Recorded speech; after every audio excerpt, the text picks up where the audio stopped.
안녕하세요. 이곳에서 여러 가지 사연들을 들으면서 정말 이런 일들이 실제로 일어나는구나 생각을 했었는데요. 저에게 그런 일들이 일어나니 참 세상 일 알 수 없다 느끼고 있답니다. 저는 결혼 10년 차 주부입니다. 남편은 사남 이녀인 시댁에서 셋째였습니다. 위로 두 형이 있었고 아래로 남동생과 여동생 둘이 있었죠. 다른 형제들은 공부도 무척이나 잘했고 똑똑했지만 남편은 공부에 대해서는 뜻이 없었어요. 그래서 시댁 식구들이 남편을 어릴 적부터 많이 무시하고 구박을 했다고 이야기를 했었죠. 그래도 남편은 어릴 적부터 자동차 정비에 관심이 많아서 이쪽으로 열심히 공부를 했어요. 저랑 남편은 같은 고등학교 동창이었고 저는 뷰티 쪽으로 배우고 있었죠. 성인이 되고 나서는 진지하게 교제를 시작했는데요. 남편은 정비사로 취업을 했고 저는 1인 뷰티숍을 운영하게 되었습니다. 시댁 식구들 중에서는 학벌이 제일 낮았던 남편과 저는 시댁 모임 때면 늘 무시를 당하기 일쑤였어요. 그래, 셋째네 가게는 잘 되니? 그때 뭐라고 했더라? 피부 관리숍이라고 했었니? 아니 그래도 그런 것도 좀 고급숍 같은 곳이나 잘 되지. 그런 구멍가게 같은 것도 잘 운영이 되니? 차라리 좀 더 공부를 해서 큰 숍에 취업을 하는 게 더 낫겠다. 안 그러니 큰애야? 우리 큰애는 뷰티숍도 자주 가니까 어떤 곳이 더 괜찮은지 잘 아니? 셋째한테 한번 말 좀 해주렴. 쟤는 세상을 잘 몰라가지고 제대로 잘 운영이나 하나 몰라. 아유, 어머님, 말해준다고 알겠어요? 이건 다 경험해봐야 아는 거죠. 솔직히 동서가 운영한다고 하니까 몇 번 가보는 거지. 제 주변에서는 거의 대형 관리숍에 가서 꾸준히 봤죠. 1인 숍이라고 하면 정신없이 케어해주고 좁고 그러니까 답답하더라고요. 그래도 뭐 동서 학벌에 저 정도 운영하는 것만으로도 장한 거니까 어머님 너무 그러지 마세요. 어머님, 그래도 저 잘 배워서 하고 있어요. 지금 입소문 많이 나서 알아서 찾아오시는 분들도 많이 계시는데요. 저한테 손 야무지고 잘한다고 칭찬해 주시는 분들도 많이 계시고요. 학벌도 물론 중요하지만 이건 케어 잘하는 게 제일 중요해서 뭐 학벌은 크게 중요하다고 생각은 안 해요. 그리고 저도 꾸준히 공부도 하고 있으니까 그렇게 생각하지 마세요. 어머마, 누가 뭐라고 했니? 그냥 나는 걱정돼서 그런 거지. 그래도 네가 경험한 곳은 고급 스파나 이런 곳이 아니니까 잘 모를 수도 있잖니. 자존심 세우지 말고 큰형님 따라서 고급 스파도 가보고 이것저것 해봐야 좀 알지 않겠어? 하긴 네가 그런 곳 갈 돈이나 있나 모르겠다. 너네 벌이 거기서 거기 뻔할 텐데 그냥 됐다. 나중에 큰형님한테 한번 데려가 달라고 해봐. 그래, 동서. 돈 걱정이라면 하지 마. 내가 다음에 한번 내가 가는 스파 데려가 줄게. 거기 실장한테 이야기하면 잘 얘기해 줄 거야. 보니까 쓰는 제품도 일반 숍이랑은 좀 다르더라고. 나는 저렴한 스파 제품 쓰면 피부 트러블이 확 올라오던데.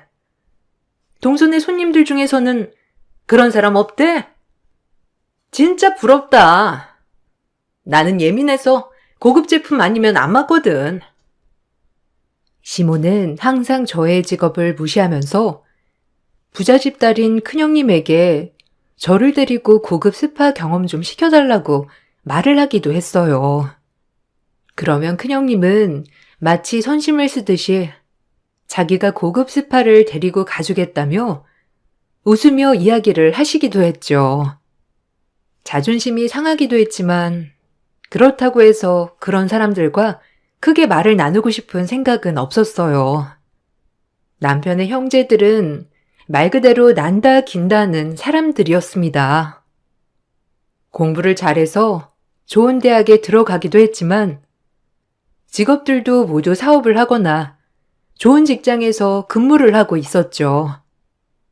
그런 와중에 남편은 평범한 대졸의 정비사로 근무를 하고 있었기 때문에 시댁 식구들은 남편을 항상 무시했습니다. 그렇지만 곁에서 보기에 남편은 자신의 일에 대한 자부심이 있었고 성실하면서 착실한 사람이었어요. 시댁의 분위기는 다른 형제들은 서로 똘똘 뭉치는 것 같았지만 이상하게 우리는 거의 관심이 없었죠. 그래서 시집살이도 거의 없었습니다. 시댁 행사가 있더라도 우리에게는 바쁘면 빠져도 된다고 하거나 아예 부르지 않을 때가 많았어요. 어머님, 이번에 연말에 가족 모임 할까 생각하신다고 해서요. 집에서 식사하실 거면 음식을 준비하고 갈까 해서요. 아니면 다 같이 모일 곳을 한번 찾아서 예약을 해볼까요? 다른 형님들한테 물어보니 제 남편이 그때 바쁘지 않냐면서 굳이 바쁘면 참석 안 해도 된다고 해서 그래도 어머님은 서운하실 것 같아서 미리 여쭤봐요.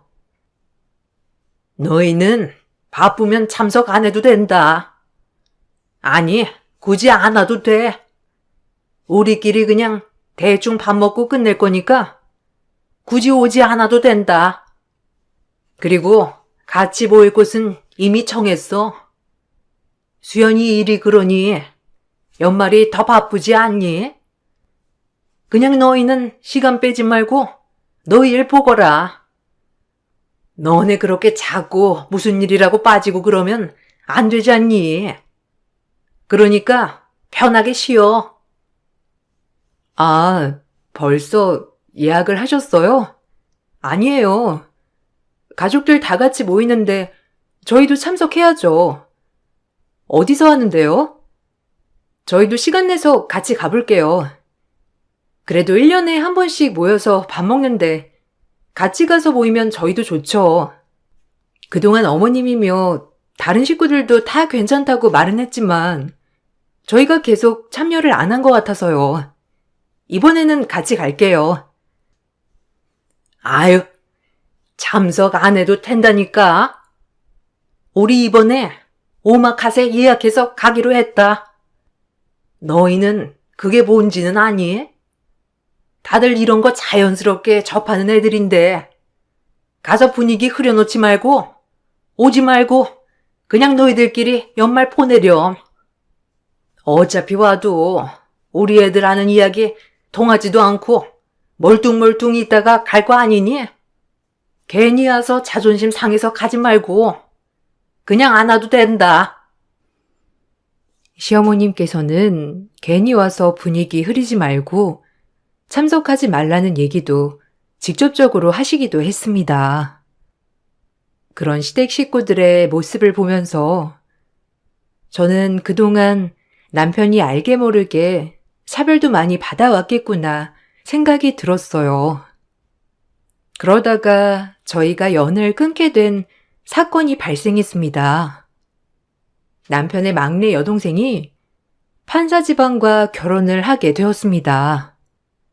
저희는 바로 결혼식에 참석을 하게 되었는데 알고 봤더니 이미 저희 빼고 다른 가족들끼리 모여서 상견례를 치렀더라고요. 어머님, 저희 빼고 다른 식구들이랑 다 같이 상견례 하셨어요? 왜 저희한테 말 안 하신 거예요? 또 저희 가면 분위기 흐릴까봐 얘기를 안 해주신 거예요?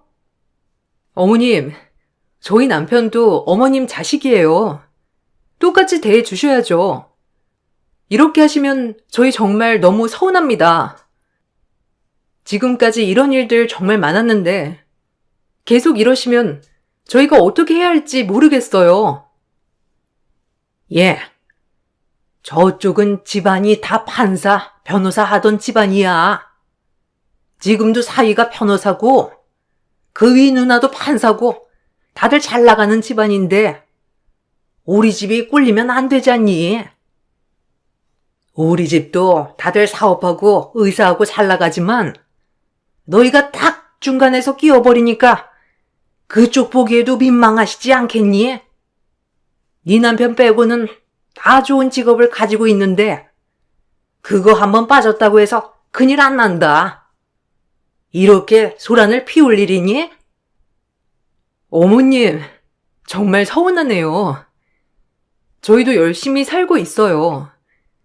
학벌은 다른 형제들보다 못할 순 있지만 그래도 저희 나름대로 열심히 일하고 있잖아요. 다른 곳에선 다 인정받고 있는데 이렇게 가족들은 저희를 인정해주지 않으니 너무 서운하고 섭섭합니다. 어떻게 가족들 상견례에 저희만 빼놓고 가실 수가 있어요? 저희가 그렇게 창피하셨어요? 그래. 지금까지 그렇게 말했으면 알아서 좀 넘어가면 안 되니? 다른 애들은 알아서 사자 직업 달았는데 너희는 그게 뭐니? 다들 공부하는 시기에 놀기만 하니 뭐 하나 괜찮은 학벌 하다못해 직업이라도 제대로 가져야지. 에휴, 됐다. 너희한테 이야기해봤자 이렇게 차별한다는 둥 이상한 소리나 해댈 거 내가 이래서 너희한테 얘기 안 하는 거야. 막내 여동생이 상견례를 할 때 시댁 식구들은 저희의 직업과 학벌이 창피하다며 저희를 부르지도 않았죠. 남편 빼고는 다 좋은 직업이라 시어머님께서 남편에게는 비밀로 하고 상견례를 진행했던 것이었습니다. 이 사실을 알고 나서 남편은 더 이상 자기는 이 집 식구가 아니라며 절연을 해버렸습니다. 그렇게 1년이 넘는 시간 동안 저희는 시댁 식구들과 전혀 교류를 하지 않고 지냈어요. 전화를 받지 않자 시댁 식구들이 찾아와 따지기도 했습니다. 아니, 내가 뭘 잘못했길래 너희는 이렇게 별거 아닌 일로 분란을 일으키니? 이래서 내가 너희한테 그렇게 말한 거다. 고작 내가 학벌 얘기한 거 가지고 이렇게 집안 난리를 일으킨 거야? 도대체 너희는 어떻게 하루도 조용하게 있는 날이 없니? 겨우 그런 일로 가족들이랑 연락을 끊는 게 말이나 돼? 지금 다들 너희 때문에 화났어. 어머님, 지금까지 한 번도 왜 이렇게 우리가 하는 걸까 생각해 보신 적 없으세요? 지금까지 다른 형제분들이랑 남편 철저하게 차별 대우하셨잖아요. 그것만 봐도 지금 저희가 이렇게 아무랑도 연락 안 하는 거 이해되지 않으세요?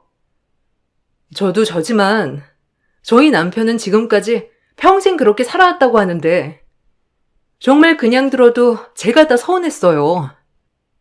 그런데 어머님이 이렇게 말씀하시니 더더욱 화가 나네요. 네가 화날 게 뭐가 있니? 난 잘못한 거 하나도 없다. 공부를 하라고 그렇게 말을 해도 자동차에 미치더니만 결국에는 자기 하고 싶은 일 하고 있으면서 뭐가 너무하다는 거야? 그거야말로 자격지심 아니니? 자격지심이 있으니까 우리가 무슨 말을 해도 서운하고 화가 나는 거 아니냐고. 진짜 공부도 잘하고 잘 나갔으면 너희가 서운하기나 했겠어? 아니 어머님, 그럴 말씀이 아니잖아요. 저희 남편 누구보다 성실하게 일하고 있어요. 주변 사람들도 다 남편 인정해주고 대단하다고 칭찬해주는데 어머님이며 다른 형제들이며 누구 하나 저희 남편 칭찬은커녕 잘하고 있다고 하신 적 없으시잖아요. 오히려 남편 직업이 창피하다면서 주변에도 숨기느라 바쁘셨잖아요. 저도 마찬가지시고요. 그래 놓고서는 잘못한 게 없다니요? 아휴, 뭐가 창피하다고 내가 숨겨. 너 네가 우리 아들이랑 이간질 시키는 거 아니냐? 아무리 남편이 저렇게 연근겠다고 나서도 아내가 현명하면 알아서 옆에서 잘 달래서 그러지 말라고 하는 건데 이건 네가 잘못한 거다. 어느 누가 전륜을 끊는다고 하디? 옆에서 너가 부축이니까 이렇게 하는 거지. 이거 지금 네가 이렇게 하라고 시킨 거 아니야? 어머님, 제발 그러지 마세요. 어떻게 제가 이간질을 시켜요? 하다 남편이 가족이 아니라고 끊는 데에는 이유가 있지 않겠어요? 제발 다시 돌아가셔서 왜 그랬을까 진심으로 고민 좀 해보세요. 집까지 찾아오면서 따지는 시댁 식구들의 모습에 저도 질리고 남편도 질려 버렸어요. 그래서 결국 이사를 결심하였고 이사 당일 남편은 저에게 이제부터 가족이라곤 저와 아이들만 있을 거라며 완전하게 시댁 식구들은 지우겠다고 선언을 했습니다. 당신 나랑 결혼하고 참 고생 많네. 철없을 때 만나서 벌써 결혼한 지 3년이나 지났는데 당신한테 별걸 다 보인 것 같아서 미안해. 아이들이 태어나니까 우리 가족들이 정말 너무했던 거구나 더 느끼게 되더라고. 자식들 중에서는 미운 자식, 이쁜 자식도 없다고 하는데 엄마는 왜 그렇게 나를 미워하셨는지 몰라. 다른 형제들도 나를 무시하기 일쑤였고 아버지가 살아계셨다면 달라졌을까? 여보, 사실 처음에 당신한테 이야기 들었을 때는 그렇게 심할까 생각을 했던 것도 사실이야. 그런데 나도 직접 경험하다 보니까 당신 상처가 얼마나 클까 마음이 아프더라고. 난 3년밖에 되지 않았는데 벌써부터 마음에 가시가 박힌 것 같아. 시댁 식구들이랑 대화하다 보면 나는 당당하고 자신감 넘치는 사람인데 나도 모르게 기가 죽고 위축되는 것 같기도 하고. 근데 당신은 이걸 지금까지 평생 겪어온 거잖아. 난 당신이 이런 결정한 거에 대해서 이해해. 당신이라도 나를 이렇게 이해해줘서 고마워. 처음부터 내가 단호하게 끊어냈으면 좋았겠지만 시간이 지나면 나아지겠지 했었던 게 문제였었나 봐. 난 내가 내 일로 열심히 살다 보면 나를 인정해 줄 줄 알았거든. 근데 그게 아니더라고. 예전부터 나를 무시하는 건 알고 있었지만 나에게까지 무시하는 걸 넘어서 당신도 무시를 하니 정말 너무 화가 나더라. 당신 혹시 나 때문에 시댁 식구들이랑 연을 끊겠다고 하는 거면 나는 괜찮아. 나한테 중요한 건 당신이니까 어떤 선택을 하든지 나는 당신의 선택을 존중해. 그래서 나에게는 당신 마음이 가장 중요해. 이렇게 시댁 식구들과 끊어도 당신 마음은 괜찮은 거야? 나 때문에 고민을 하는 거라면 그럴 필요 없어. 당신 나 알지?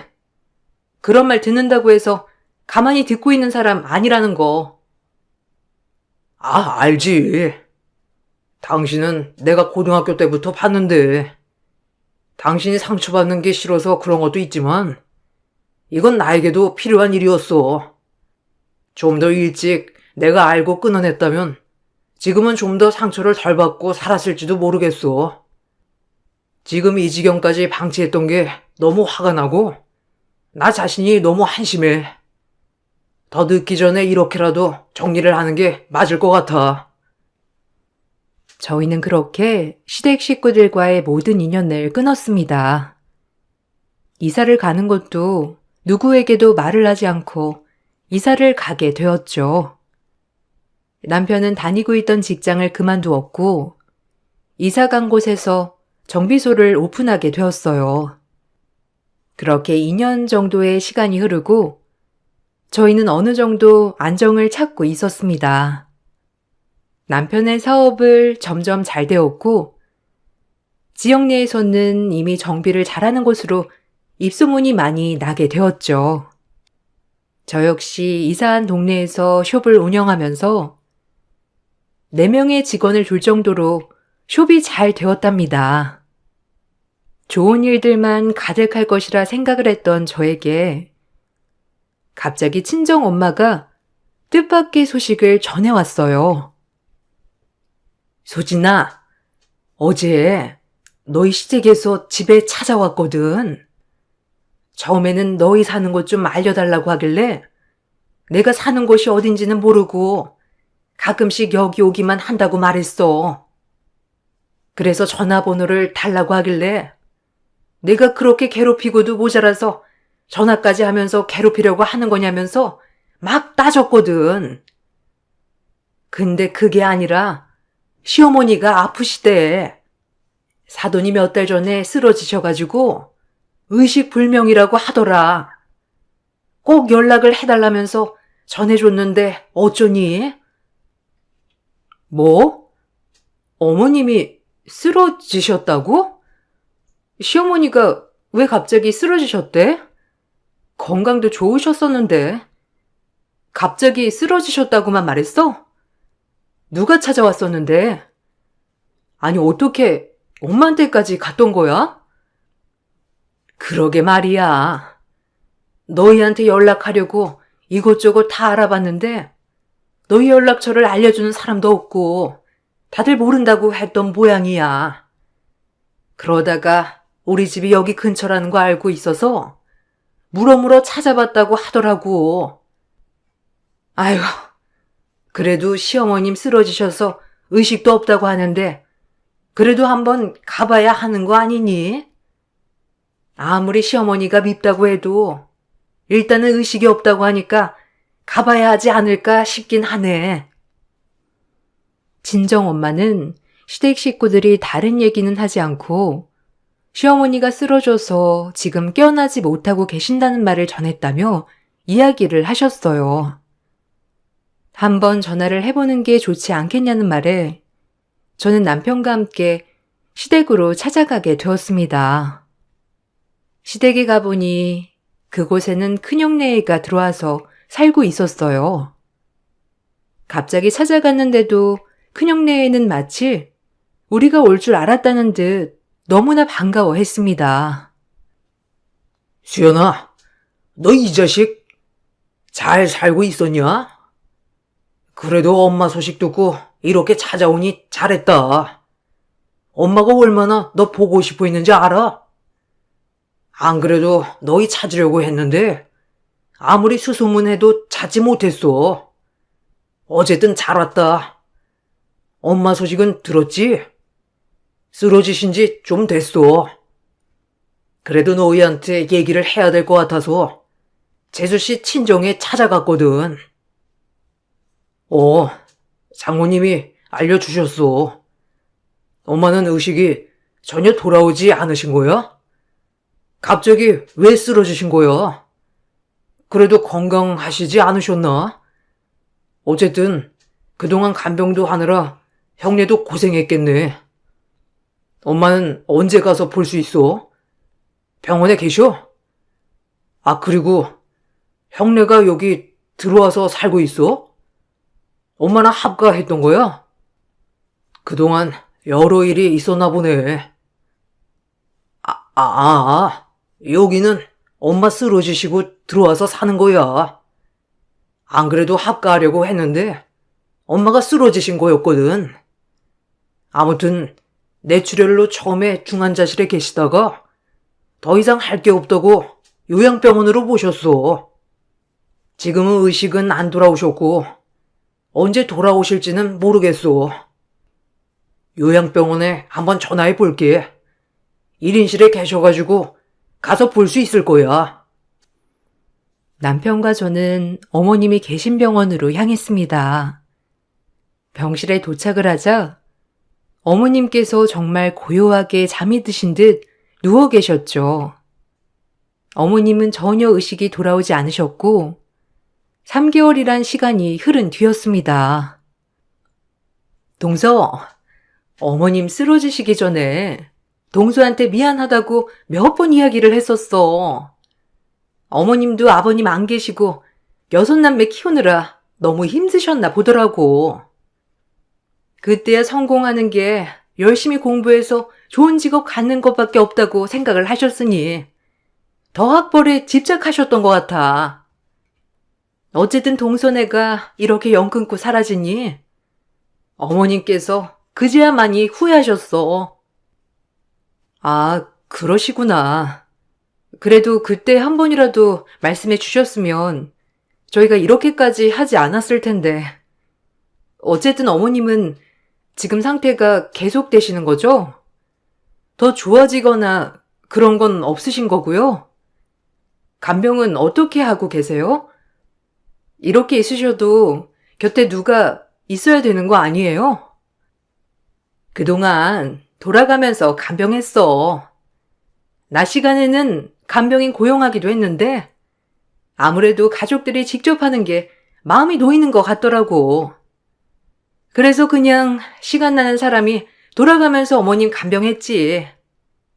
뭐 어머님이 깨어나셔서 음식 드시거나 그런 건 아닌데 혹시라도 욕창 생기실까봐 시간마다 틈틈이 자세 바꾸고 그래야 하더라고. 그렇군요. 그러면 저도 어머님 간호하러 올게요. 낮 시간대에 와서 간호하면 될까요?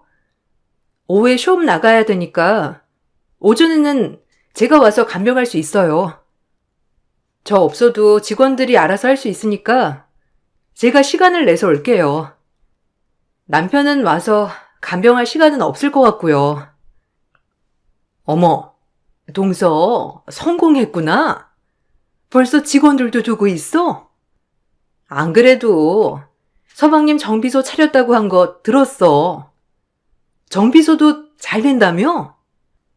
동선에 잘 돼서 정말 기쁘다. 그동안 어떻게 지내고 있을까 걱정했는데 그래도 잘 지내고 있었나 보네. 처음에는 동서 숍 운영한다고 했을 때 잘할 수 있을까 걱정했는데 동서가 지금은 제일 잘 나가네. 어쨌든 우리가 동선의 가치도 모르고 그때 무시하고 그래서 정말 미안해. 다들 후회하고 있어. 앞으로는 가족끼리 잘 지내보자. 그렇게 저희는 가족들과 화해를 하게 되었고 시어머님의 간병도 시작되었습니다. 하루씩 돌아가면서 간병을 하기로 했어요. 다른 식구들도 정말 살뜰하게 간호를 하는지 어머니 몸에는 욕창 하나도 생기지 않았죠. 그렇게 저희는 5년 동안 의식불명으로 살고 계신 시어머님을 시댁 식구들과 돌아가면서 간병을 했습니다. 일주일에 한두 번씩 오전에만 간병을 했지만 사실 쉬운 일은 아니었어요. 시간마다 몸을 뒤집어 주어야 했고 틈틈이 어머님의 상태를 확인해야 했기 때문이었어요. 그런데 아무리 어머님을 살뜰하게 간병을 해도 좋아지지도 나빠지지도 않았습니다. 언제쯤 어머님이 깨어나실까 희망만 가지고 간병을 했던 상황이었죠. 그러던 어느 날 설 당일 오전 간병을 마치고 저는 큰신우와 교대를 하게 되었어요. 시댁설을 마치고 온 큰신우는 저에게 고맙다면서 고생했다는 말과 함께 며칠 동안 자신이 어머님을 돌보겠다고 했죠. 언니, 그래도 설 명절인데 친정이 며칠 있다가 와요. 여기는 내가 며칠 볼게요. 이번에 며칠 저도 휴가 내서 이번 주 내내 제가 여기 있을 수 있어요. 그러니 걱정하지 말고 친정도 다녀오고 그래요. 간병하는 게 쉽지 않죠? 저도 저희 엄마지만 사실 언제 엄마 깨어나나 생각도 들고 매번 시간 맞춰서 자세 옮기는 것도 쉽지 않고 그렇더라고요. 그래도 언니가 엄마 살뜰하게 잘 챙겨줘서 고마워요. 아니에요, 아가씨. 저보다 아가씨가 더 마음이 쓰이죠. 시댁 명절 치르고 여기까지 와서 또 간병하려고 하면 힘들지 않아요? 오늘은 그냥 제가 있어도 돼요. 어차피 친정에서도 다 아시고 내일 가도 괜찮을 거예요. 아가씨 시댁 명절도 크게 치른다고 하지 않았어요? 음식하느라 힘들었을 텐데 명절 피로도 좀 풀고 오지 그랬어요. 아휴, 명절 음식하는 건 일도 아니죠. 언니도 친정에 가야죠. 얼른 가봐요. 엄마는 내가 잘 볼게요. 이따가 동생도 온다고 하고 큰오빠랑 큰올케 언니도 온다고 하니까 걱정하지 말아요. 나중에 명절 끝나고 다 같이 밥 한번 먹어요.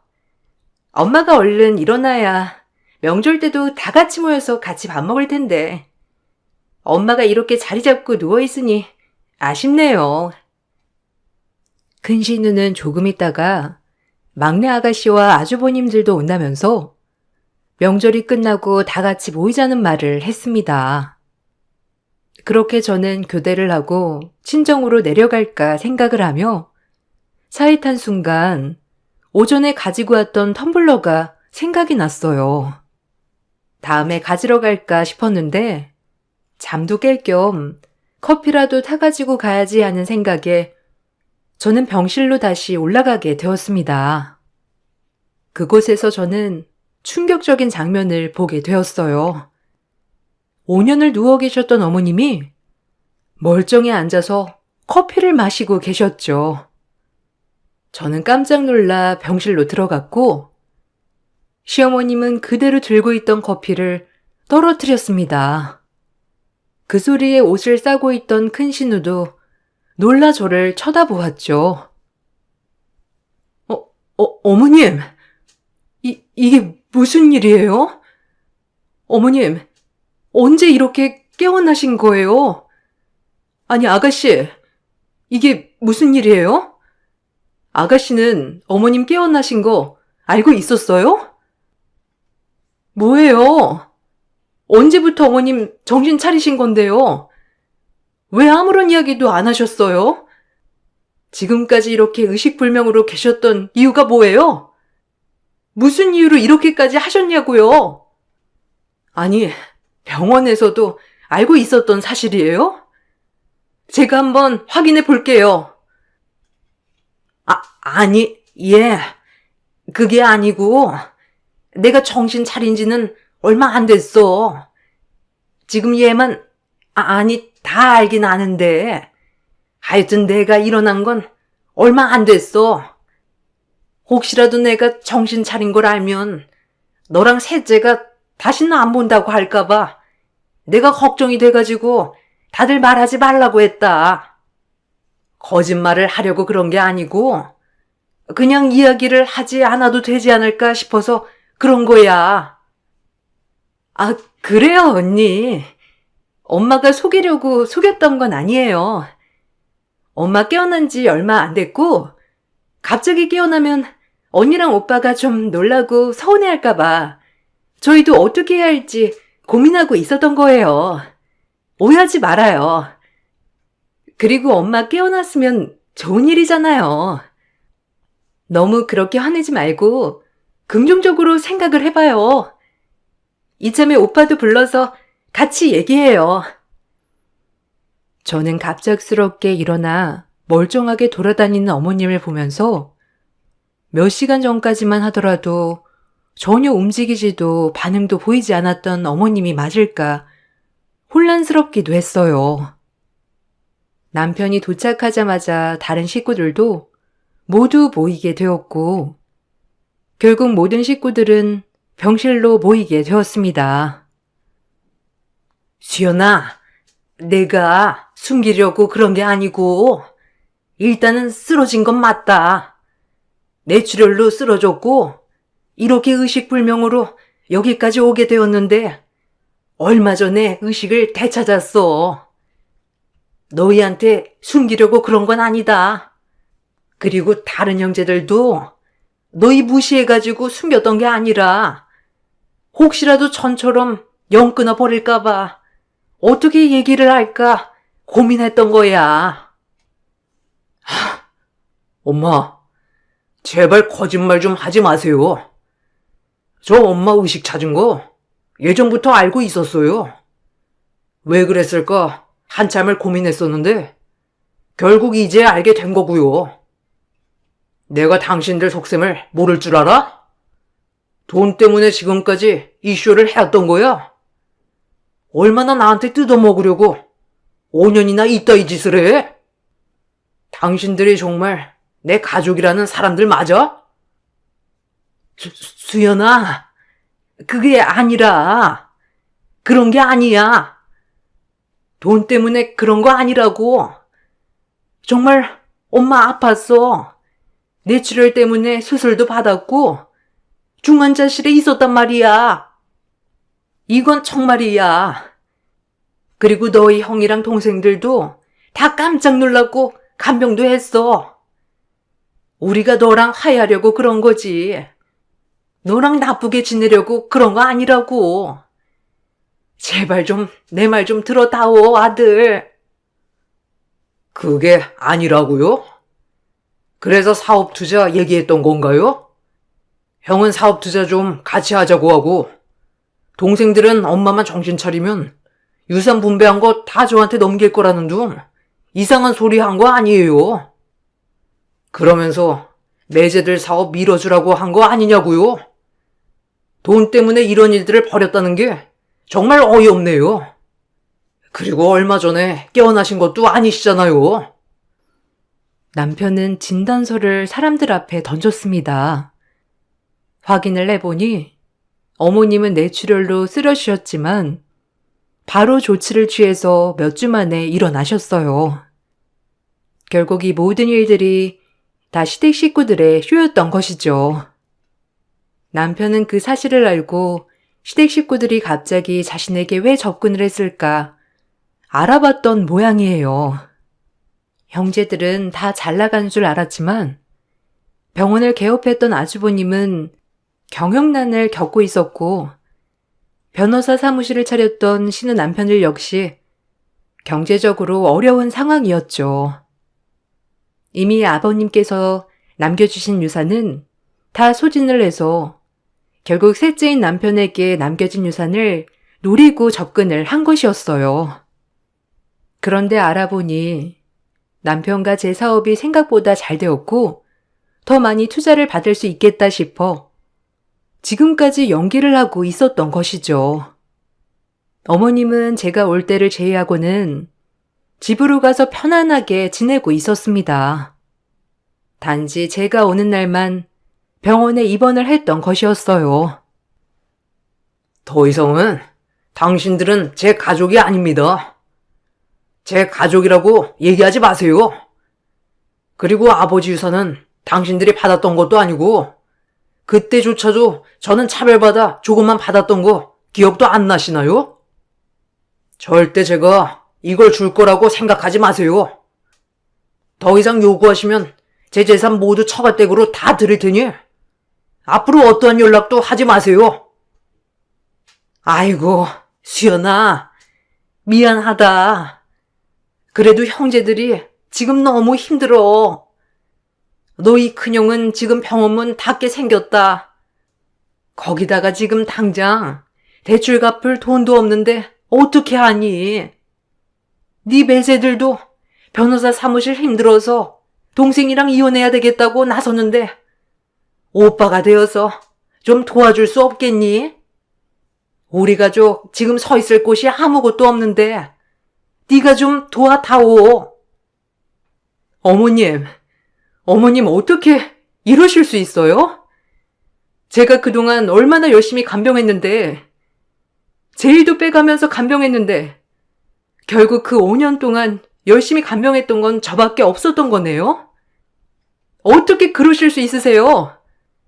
그동안 얼마나 저희가 웃으셨으면 이런 일까지 벌이세요? 전 어머님이 정말로 아프셔서 걱정했는데 어머님이며 가족들은 다 저희 돈 어떻게 빼앗을까? 그 고민밖에 안 하셨네요. 저도 더 이상 당신들이랑 가족은 못하겠네요. 저는 남편의 이야기를 듣고 깜짝 놀랐습니다. 남편은 사람은 쉽게 변하지 않는다는 걸 다시 한번 느꼈다며 저를 데리고 갔죠. 얼마 뒤 시어머니가 찾아왔습니다. 예, 셋째야. 나 좀 여기서 살면 안 되겠니? 네 남편 형제들, 이 못된 것들이 유산 다 처분해서 도와줬더니만 나를 내쫓았다. 나한테 남은 게 아무것도 없어. 이제 갈 곳도 없고 어떻게 하니? 도와준 은혜도 모르고 그것들 다 참적했어. 내 집도 다 처분하고 난 이제 갈 곳이 없는데 조금 도와주면 안 되겠니? 제발 좀 도와다오. 여긴 어떻게 알고 찾아오셨어요? 그리고 저 이제 가족 아니라고 하지 않았나요? 그렇게 평생 무시를 해놓고서는 필요할 때는 이렇게 뻔뻔하게 말씀하시니 제가 정말 뭐라고 할지 모르겠네요. 그 잘난 형제들 다시 찾아가시고 빌어보세요. 그래도 뭐라도 받은 건 저쪽이니 찾아가시려면 저쪽을 찾아가셔야지. 왜 저희한테 오셔서 이러세요? 걔네 나랑 연락도 안 되고 연락해도 받지도 않는다. 내 집 다 처분하고 도와줬는데 이제는 아무도 나를 걷어주지 않아. 얘 소진아, 미안하다. 내가 그동안 너를 너무 무시했지? 내가 정말 잘못했어. 이거 다 애들이 나보고 한 번만 도와달라고 해서 연기하게 된 거야. 연기하는 동안 내가 다시 사실대로 말해야 하지 않냐고 했는데 다들 안 된다고 해서 말하지 못했어. 끝까지 거짓말 하시네요. 저 다 알고 있어요. 어머님이 계획해서 한 일이라는 거요. 다른 식구들은 저희 남편 유산 다 쓴 줄 알고 있었는데 안 썼다는 거 어머님이 얘기하신 거잖아요. 그리고 그 유산 다시 받아서 다른 식구들 도와주려고 하셨잖아요. 그래 놓고서는 저희 보고 도와달라고요? 잘못 찾아오셨네요. 저흰 도와드릴 수 없습니다. 저는 냉정하게 어머님의 부탁을 거절했습니다. 나중에 큰형님께서 어머님을 자신의 집으로 내쫓았다며 화를 내며 전화가 왔지만 화를 내던 어쩌던 상관이 없는 일이라 생각을 했어요. 결국 모든 형제들은 금전적 어려움을 크게 겪고 바닥부터 겨우 살고 있다는 말을 듣게 되었습니다. 그동안의 마음고생을 보상받듯이 저희는 사업도 잘 되고 있네요. 인과응보라는 게 이런 게 아닐까 싶습니다. 저의 긴 사연을 들어주셔서 정말 감사합니다.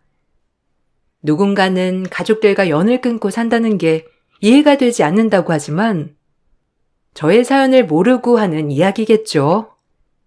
여러분들의 앞날에는 모두 행복만 가득하시길 바랍니다. 안녕하세요. 얼마 전에 정말 어처구니 없는 일을 겪게 돼서 사연을 신청하게 된 30대 후반 여자입니다.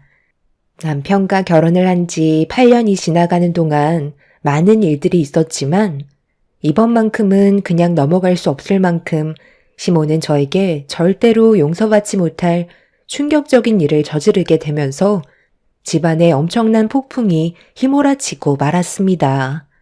시모는 성격이 좀 특이한 편이신데요. 평소에는 조용히 계시다가 아는 사람들과 대화를 주고받거나 제가 그 자리에 함께 있으면 저를 하대하거나 시모가 평소에 마음에 들지 않았던 불만들을 전부 다 쏟아내서 저를 난처하게 만드는 상황을 만들어 싸우게 된 적이 한두 번이 아니었어요. 제가 앞에 있을 때나 없을 때나 가리지 않고 며느리 욕을 하도 하셔서 한동안 시댁에 발도 들이지 않았었죠. 그런데 단둘이 있거나 가족들끼리만 모임을 가질 때는 상당히 조용하고 순한 양으로 변해 있으시니 시모의 성격을 알다가도 모르겠더라고요. 시댁 식구들이 시모한테 그런 성격 좀 고쳤으면 좋겠다고 몇 번이나 쓴소리를 하고 지적을 해도 그때뿐 변하는 건 하나도 없었습니다. 그렇게 많은 스트레스를 받으면서 시댁 식구의 며느리로 살아온 지 8년이나 되었던 거죠. 얼굴 안 보고 살겠다는 말도 수십 번은 한 것 같지만 절대 그러지 않겠다. 그냥 평생 입을 닫을 테니 최대한 좋게 풀었으면 한다고 저를 설득하셨어요. 하도 반복이 되다 보니까 식구들 모두 그냥 그러려니 하고 살지만 제가 받는 상처는 점점 더 커졌고 가끔 시댁에 가는 것도 꺼려지게 되었죠. 그런 관계를 유지하며 살아가던 어느 날 시댁에서 중대한 발표가 있다고 하길래 주말에 모두 모이게 되었는데 시동생의 결혼 발표 소식이었습니다. 가족 모두가 놀랐던 이유는 시동생은 30대가 넘는 동안 단 한 번도 여자를 만나본 적 없는 모태 솔로였어요. 성격이 워낙 소심해서 여자들 앞에만 서면 말도 못 꺼낼 정도로 얼음이 되어버려서 여자와는 아예 담을 쌓고 살아가던 시동생이었는데 갑자기 결혼을 하겠다는 말을 꺼내게 되니 저희 가족 모두 놀라움을 감추지 못하고 있었죠. 시모는 시동생이 결혼하고 싶어하는 여자가 있다는 말에 쉬지 않고 질문을 쏟아내자 시동생은 침착하게 하나하나 설명을 해주었어요.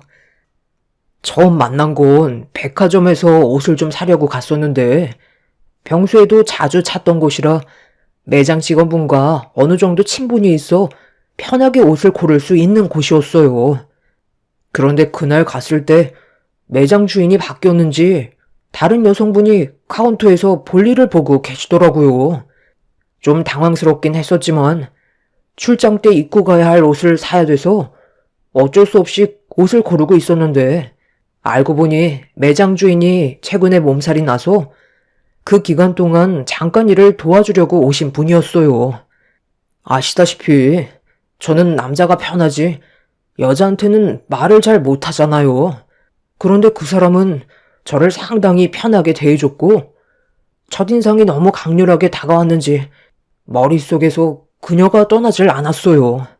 그때부터 옷을 사는 핑계로 백화점에 몇 번 더 찾아가게 되면서 서로에 대해 조금씩 알게 되었고 저희는 점점 가까워지게 되었던 거예요.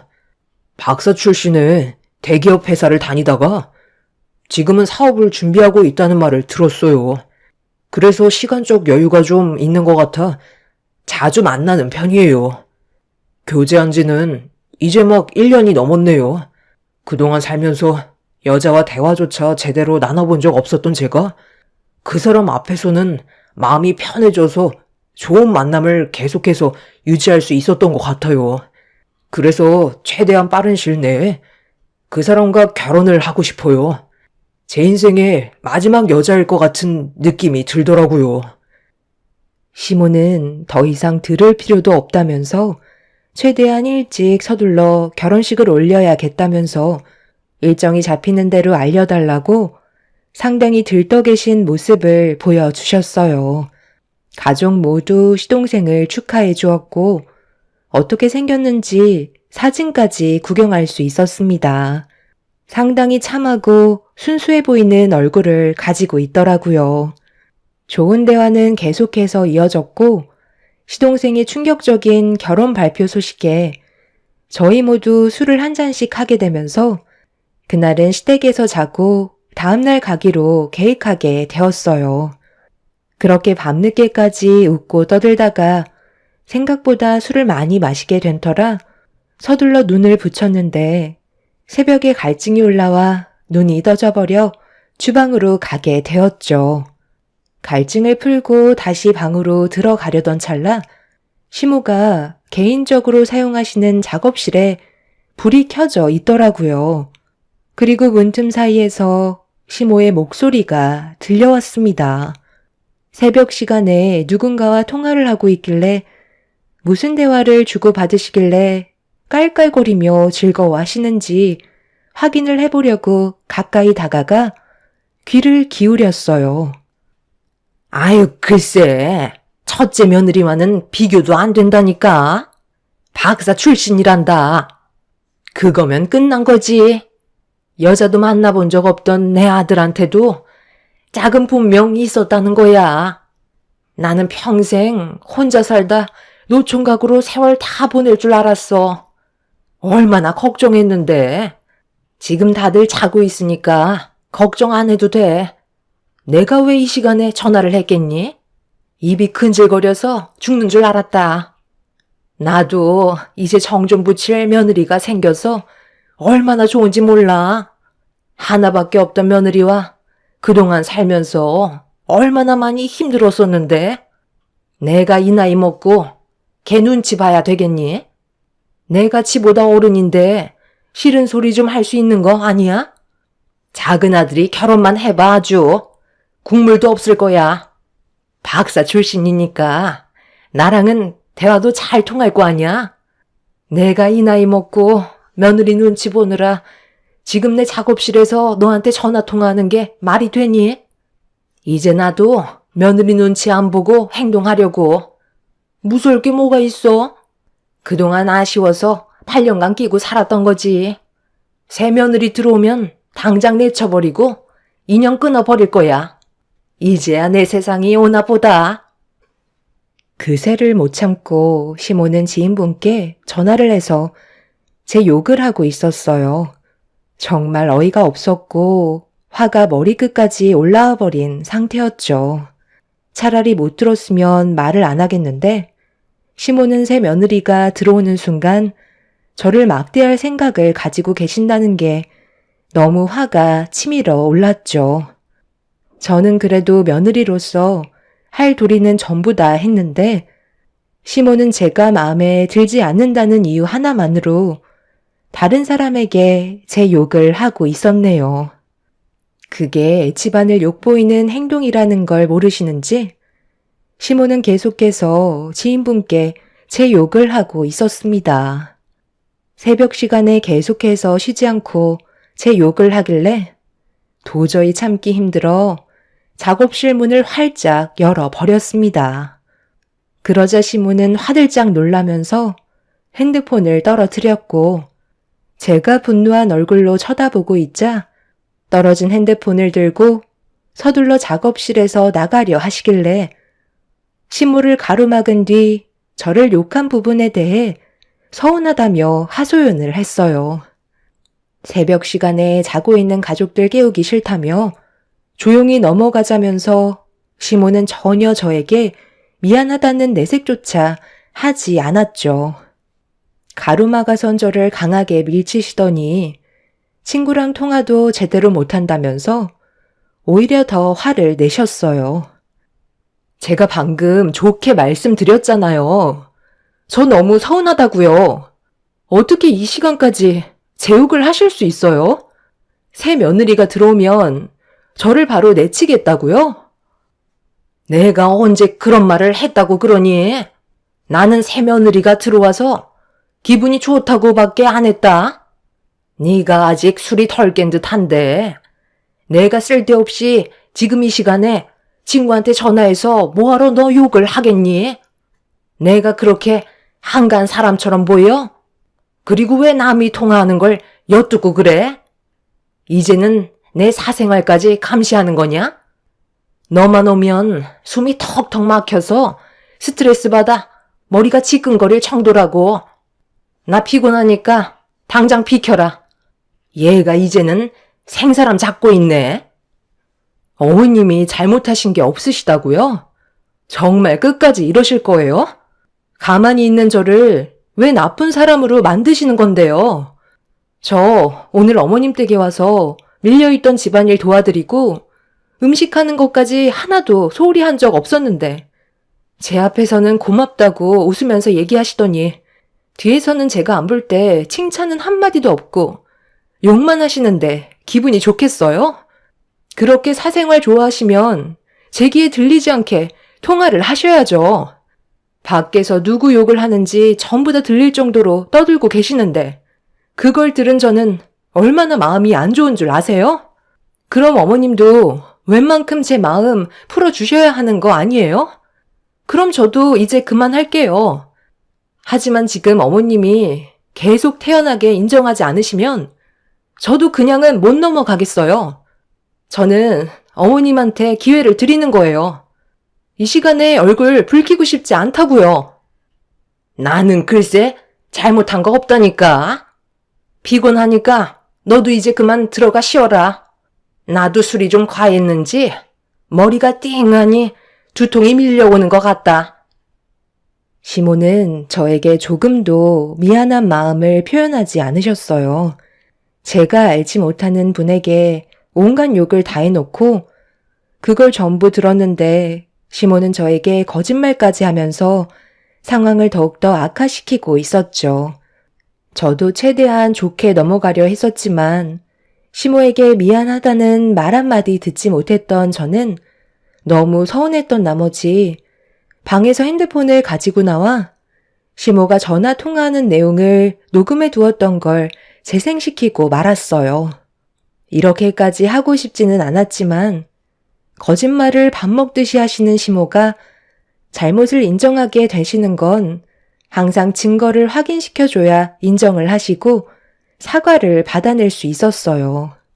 결국 전화 통화하셨던 내용이 핸드폰에서 흘러나오기 시작하자 그제서야 시모의 잘못을 인정하셨습니다. 꼭 이렇게까지 해서 사과를 받아야 하나 싶었지만 제가 그만큼 8년의 결혼 생활 동안 너무 많은 상처를 받게 되면서 몸에 배어있는 버릇 중 하나였어요. 끊임없이 제 욕을 하러 다니시고 저는 그런 시모에게 상처를 받아야 하는 이런 삶이 저 또한 너무 힘이 들었었죠. 엎드려 절받기도 아니고 가족들이 새벽에 깰까봐 억지로 사과하는 시모의 모습은 저에게 많은 실망을 안겨주었습니다. 그날 저는 너무 우라통이 터져 잠 한숨 못 자고 밤을 꼴딱 새운 뒤에 다음날 아침에 남편을 깨워서 시댁에서 일찍 나설 수밖에 없었어요. 아침부터 시모의 이중적인 모습을 보고 싶지가 않았습니다. 제가 인사만 드리고 시댁에서 나오자 시부께서 전화를 하시길래 몸이 좀 안 좋다고 설명을 드린 뒤 전날에 있었던 일에 대해 굳이 설명하지 않았습니다. 다음날까지 안 좋은 감정을 가지고 가고 싶지 않아 최대한 조용히 넘어가게 되었죠. 남편은 도대체 무슨 일이길래 아침 일찍부터 서둘러서 나와야 하냐고 물어보아서 전날에 있었던 일에 대해 설명해 준 뒤 한동안 시댁에는 가고 싶은 마음이 없을 것 같다고 얘기했어요. 어떤 일이 있었는지 대충 알게 된 남편은 그제서야 이해했다는 듯 저에게 더 이상 물어보려 하지도 않았고 저희는 그렇게 한동안 시댁에 가지 않았습니다. 한 달의 시간이 지났을 때 시동생이 남편한테 전화를 했어요. 돌아오는 주말에 결혼하고 싶은 여자를 인사시키고 싶다며 저희 부부도 함께 참석해 주길 부탁했어요. 시동생의 결혼 문제는 중요한 일이기 때문에 저희도 당연히 참석을 해야 했어요. 시모가 또 어떤 행동을 보일지 걱정은 되었지만 중요한 자리에서 시모가 쓸데없는 말을 하지 않을 거라 생각했죠. 이번 결혼이 무산이 된다면 시동생에겐 두 번 다시 여자가 없을지도 모를 정도로 상당히 중요한 자리이기 때문에 시모도 최대한 입을 조심하시는 게 당연했습니다. 그런데 시댁에 가기 하루 전날 시모가 갑자기 저한테 전화를 했어요. 저는 핸드폰에 시모의 전화가 울리는 걸 보고 대충 짐작을 할 수 있었던 게 평소에는 연락 한 번 없으시다가 꼭 제 도움이 필요할 때만 전화를 하셔서 도와달라는 요청을 하셨죠. 괜히 전화를 안 받았다가 가족 모임 때 쓸데없는 말이 나올까봐 그런 일들을 사전에 방지하고자 시모의 전화를 받게 되었고, 예상했던 대로 제 도움이 필요해서 연락을 하셨던 거였죠. 내일 작은 아들이 결혼할 사람을 데려오는데 나 혼자 모든 걸 처리할 수 없어서 네가 좀 와서 도와주면 일이 좀 더 수월해지지 않겠니? 해줄 수 있지? 평소에는 연락 한 통 없으시다가 막상 도움이 필요하시니까 전화하신 거예요? 어머님 혼자 충분히 하실 수 있으신 거잖아요. 제가 굳이 도와드릴 필요 있겠어요? 네가 오면 해야 될 일이 얼마나 많은데 당연히 도와줘야지. 너 아랫동서 될 사람이 온다잖니. 확실하게 붙잡아야 하지 않겠어? 내 말 무슨 뜻인지 알지? 첫인상이 중요하다니까. 어려운 거 없으니까 내가 시키는 것만 해주면 된다. 저번 일을 아직까지 마음속에 담아둔 건 아니지? 우리 그때 충분히 푸른 걸로 기억하는데. 시모는 얼마 전에 있었던 일에 대해 미안해하면서 제 기분을 최대한 풀어주려 노력하고 계셨습니다. 시모를 위해서가 아닌 시동생을 위해 저는 약속 당일 아침 일찍 시댁에 가기로 결정하게 되었어요. 시모는 새 며느리가 들어온다는 거에 들뜨셔선 제가 도착했을 때 이미 음식 준비를 거의 다 끝내놓은 상태였어요. 제가 처음 인사드리러 시댁에 발을 들였을 때는 정성이 들어간 시모의 음식은 단 한 번도 먹어본 적 없었는데 새로 들어온 며느리한테 기대를 많이 하셨는지 가짓수도 상당히 많이 준비하신 걸 보고 좀 서운하긴 했었지만 그냥 그러려니 하고 넘어갔네요. 시모는 저를 보자마자 김장할 때 입는 옷을 건네주셨습니다. 아니, 갑자기 이걸 왜 주시는 거예요? 이 옷은 김장을 할 때 막 입는 옷이잖아요. 지금 김장철도 아닌데 굳이 이 옷을 입을 필요가 있어요? 김장을 하라는 게 아니라 그 옷 입고 집안이랑 밖이랑 청소 좀 도와줬으면 좋겠다. 그렇게 해줄 수 있는 거지? 집 전체가 너무 더러워서 대청소 좀 하면 좋겠는데. 저보고 지금 마당이랑 집이랑 합쳐서 300평이나 되는 넓은 집을 저 혼자 대청소를 하라는 게 말이 된다 생각하세요? 어머님, 이건 정말 너무 하잖아요. 음식 몇 가지만 도와주면 된다고 하셔서 저는 그런 줄 알고 일찍 온 건데 대청소라뇨. 저는 어머님이 시키는 걸 따를 수 없을 것 같아요.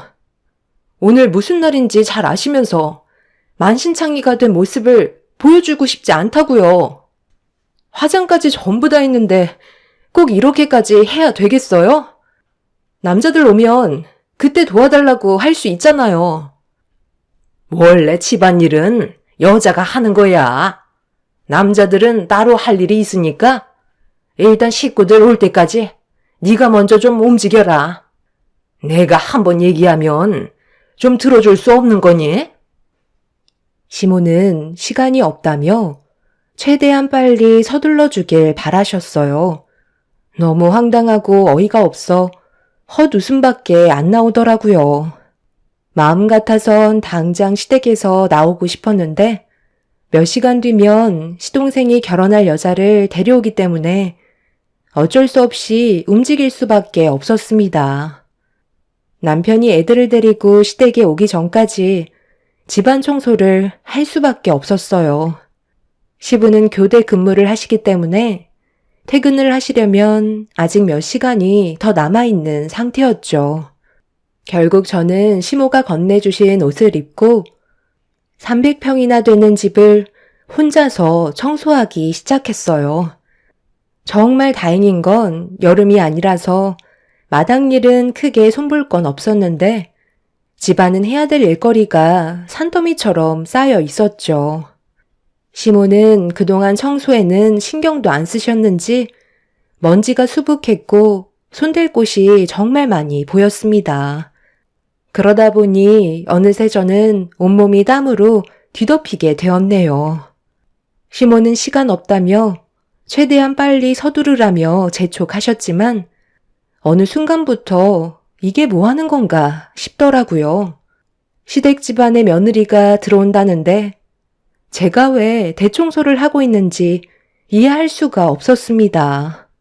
해도 끝이 보이지 않는 집안 청소에 한계를 느끼고 있는데 갑자기 현관 비밀번호가 눌리는 소리가 들리더라고요.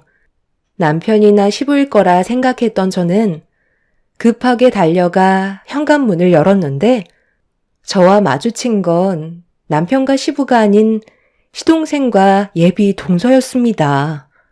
구질구질한 모습으로 두 사람과 대면한 저는 급하게 몸을 숨겨 방 안으로 들어갔고 시모가 시동생과 예비 동서가 들어온 걸 보고 반갑게 맞아주고 계셨어요. 방 안으로 들어온 저는 거울을 봤는데 얼굴은 땀이 한가득 흘러내려 화장은 전부 다 지워져 있는 상태였고 김장할 때 입었던 옷이라 여기저기 얼룩도 많은데 머리까지 헝클어져서 몰골이 말이 아니었습니다. 첫 대면하는 자리에서 추한 모습을 보였던 게 너무 짜증이 올라왔어요. 시모는 이런 제 마음을 모르는지 빨리 나오라며 재촉을 하셨습니다. 제가 대꾸도 하지 않고 있자 시모는 방문을 두드리며 뭐하냐고 소리를 지르시길래 화장도 고치고 옷도 갈아입어야 할 것 같다고 얘기하는 순간 시모는 저에게 또다시 상처를 주고 말았어요. 뭘 볼 게 있냐면서 그냥 하던 대로 하라고 화장한 모습이나 안 한 모습이나 똑같다며 최대한 빨리 나와서 일손을 도우라는 말을 거침없이 꺼내셨어요. 구질구질한 모습으로 첫 대면하게 된 것도 상당히 짜증이 나는데 시모는 시동생과 예비 동서가 보고 있는 상태에서 저를 함부로 대했다는 거에 점점 화가 치밀어 올랐죠. 속이 부글부글 끓어올랐지만 최대한 감정을 억누르며 화장을 고친 뒤 옷을 갈아입고 나왔어요. 시동생과 예비 동서는 자리에 앉아 있었고 시모와 즐거운 대화를 이어나가고 있었습니다.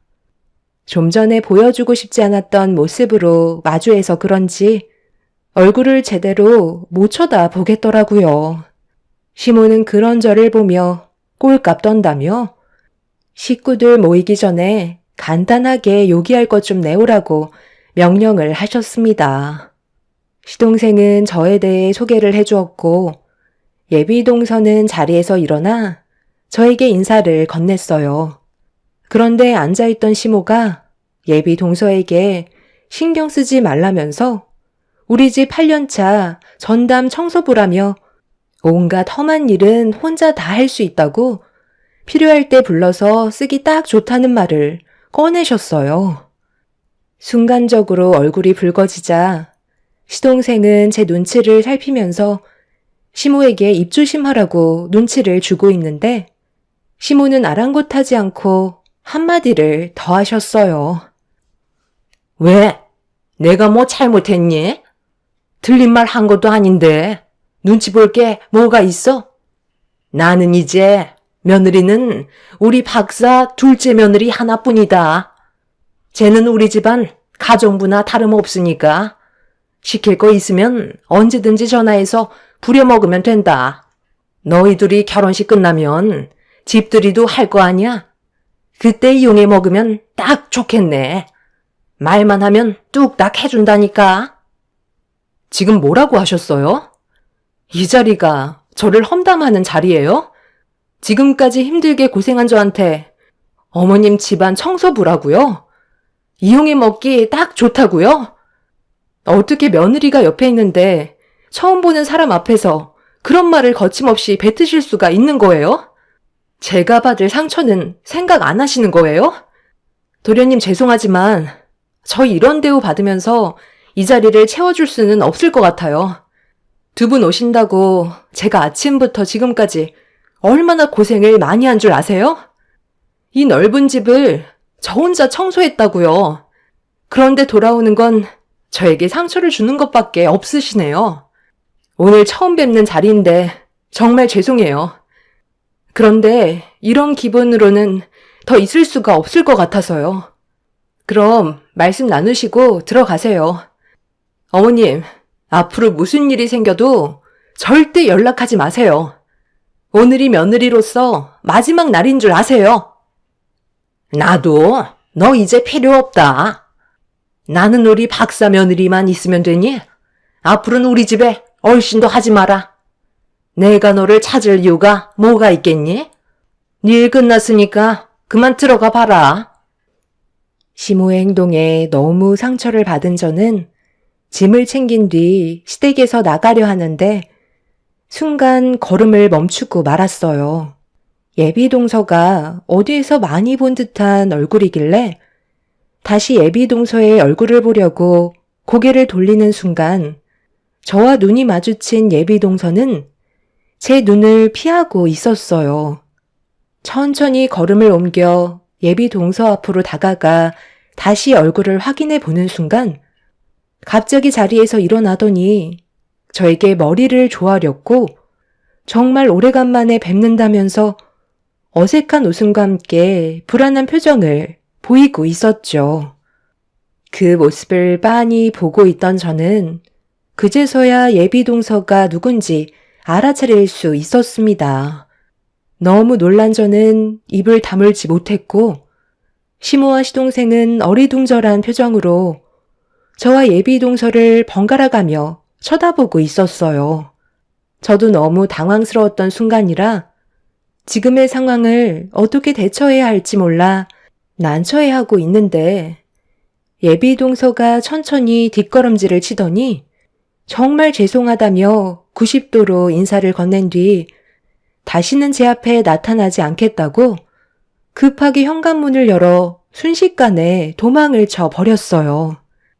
그녀가 도망칠 거라곤 전혀 생각하지 못한 상태라 그 모습을 멍하니 바라보고 있었고 시모는 둘이 무슨 사이이길래 예비 동서가 정색을 하면서 도망쳤냐고 저에게 화를 내기 시작했어요.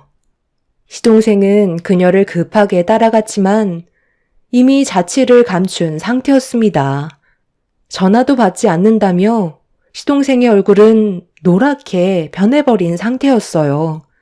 그 사이 교대 근무를 마친 시부와 아이들을 데리고 남편이 시댁으로 들어왔습니다. 집안이 난리가 난 모습을 보고 남편과 시부가 무슨 일이 있었냐고 물어보고 있는데 갑자기 시동생이 다들 조용히 좀 해달라며 목소리를 높였어요.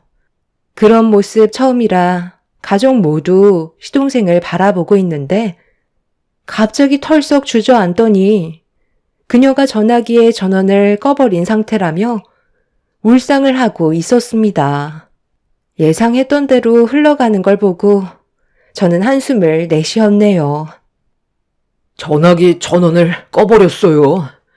이제 어떡하죠? 세종씨가 잠적해버리면 저는 정말 끝장이라고요. 형수, 저 좀 도와주세요. 제발 부탁드려요. 아니, 뭐가 어떻게 돌아가는 거야? 뭘 도와달라는 건데? 네가 말 좀 해봐라. 왜 너를 보자마자 뒤도 안 돌아보고 도망을 친 거니? 네가 또 뭔 짓 했지? 제가 무슨 짓을 저질렀다고 그래요. 저는 아무것도 한 게 없다고요. 지금 그 여자한테 연락이 안 된다고 했죠? 도련님이 그 여자한테 당한 게 틀림없어요.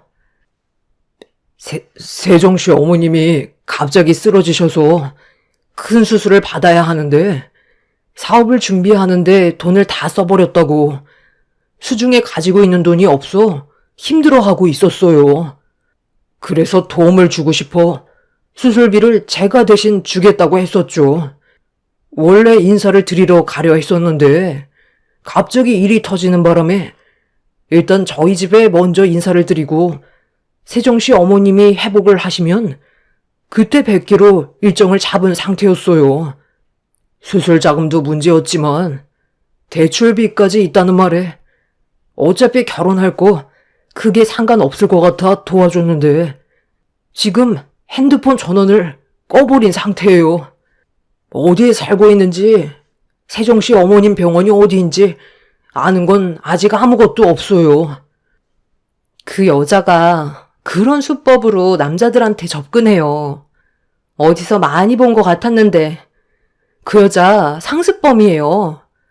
저희 아빠한테 한두 번 잡힌 게 아니라서 경찰서에 갔을 때 몇 번이나 얼굴을 본 적이 있었거든요. 그 여자가 사기죄로 잡혀 들어왔을 때 아빠가 한 소리 한 적이 있었는데 그때 버릇없이 행동해서 저와 한 번 싸운 적이 있었거든요. 그래서 얼굴을 기억하고 있었던 것 같네요. 이번이 벌써 4번째인데 작정하고 잠적했으면 잡을 수 있을지 모르겠어요. 피해 금액이 얼마나 되죠? 시동생은 사기녀한테 된통 당한 상태였고 그 피해 금액이 1억이 넘어간다는 충격적인 말을 듣게 되었죠. 자잘하게 빌려간 돈들을 합친 금액이라곤 하지만 아무것도 모르고 있었다는 거에 참 안타까운 상황이었죠. 집안은 순식간에 난리가 나게 되었고 시모는 저에게 제발 도와달라며 싹싹 빌기 시작했어요. 아까 뭐라고 하셨죠? 어머님이 하신 말씀 가족들 앞에서 다시 한번 해보세요. 저는 이제 필요 없다면서요. 며느리가 아니라 집안일을 하는 8년차 청소부라며 막말을 퍼부으셨잖아요. 그런데 이제 와서 도와달라고요? 2번 다시 찾아오지 말라면서요. 그리고 도련님도 돈 문제는 혼자 결정하는 게 아닌 가족들과 한 번이라도 상의를 하셨어야죠. 그리고 그 여자 이름도 가명을 쓰고 있어서 잡는 건 시간이 많이 필요하다고요. 어머님이 그렇게 싹싹 비셔도 소용없어요. 저는 이미 상처를 많이 받았는데 이제 와서 도와달라고 하면 제가 기분 좋게 도와줄 수 있겠어요? 저도 어머님이 앞으로 어떻게 하시냐에 따라 아빠한테 도움을 청하든지 할게요. 아니면 그냥 경찰에 신고하세요. 천년만년 걸려도 그 여자 잡기는 쉽지 않을걸요?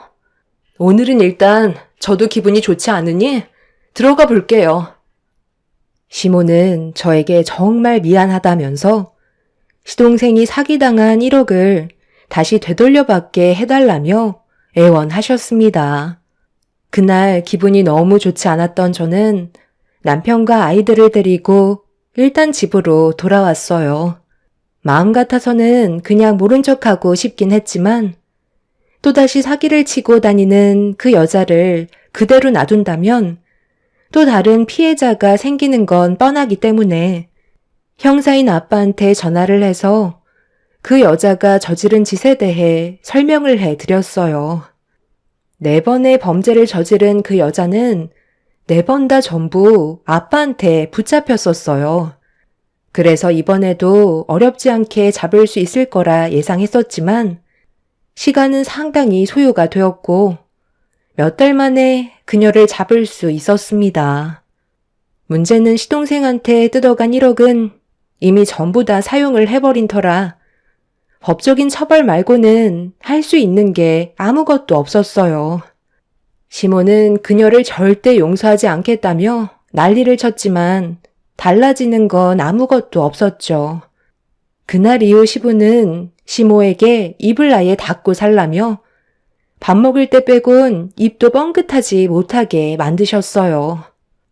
시동생은 엄청난 충격을 받은 상태라 의욕을 잃어버려 현재 정상적인 생활이 불가능할 정도입니다. 사기를 친 그녀를 잊고 싶은데 머릿속에서 빠져나가지 않고 있다네요. 평생 동안 살면서 진지하게 처음으로 만났던 인연이 그런 여자였다는 게 너무나도 안타깝기만 하네요. 시모는 현재 쥐죽은 듯 살고 계시는데 그렇게 좋아하시는 수다를 떨지 못하시니 속병이 나셔서 집에 누워만 계신다고 합니다. 그날 이후 저도 시모한테 또다시 상처받을까봐 연락을 끊고 있는 상태예요. 말 한마디가 상대방에게 얼마나 큰 상처를 줄 수 있는지 이번 일을 통해 많은 걸 깨달으셨으면 좋겠어요. 제 사연 들어주신 분들, 오늘 하루도 좋은 날들만 가득하시길 바랄게요. 감사합니다. 안녕하세요. 사람 사는 인생 매일 쳇바퀴처럼 반복해서 돌아가는 변함없는 삶이 요즘 저를 너무 힘들게 만들고 있습니다.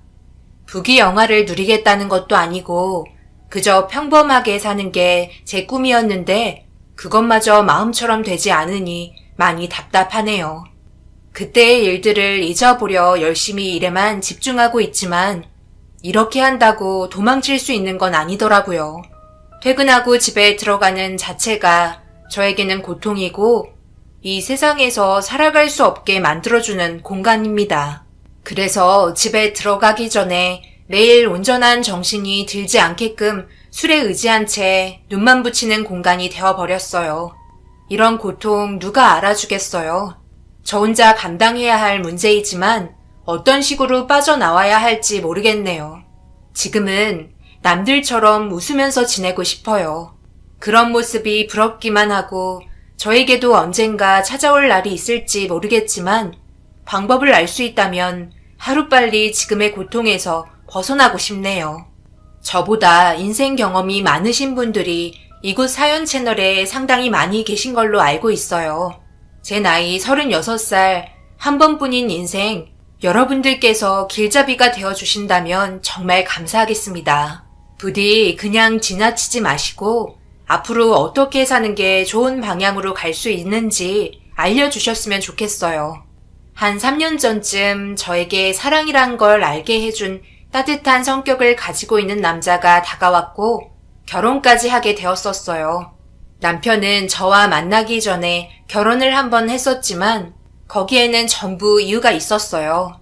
남편 집안은 재산이 좀 많은 편이었고 금전적인 문제 때문에 문제가 생겨 결국 이혼을 했었다는 말을 들었습니다. 저희 집안도 못 사는 형편은 아니에요. 아빠가 운영하시는 사업이 한국뿐만 아니라 외국에서도 활발하게 움직이고 있어요. 저도 아빠 밑에서 일을 도우며 월급 받는 입장입니다. 남편은 저보다 7살 정도 나이 차이가 있어서 그런지 생각하는 것도 많이 깊은 편이에요. 더군다나 많은 사람들의 입을 책임져야 하는 회사 대표로 있기 때문에 나이에 비해 정신 연령이 높은 편입니다. 제약회사로 화성에서 일을 하고 있고 서울에서 출퇴근을 했었죠.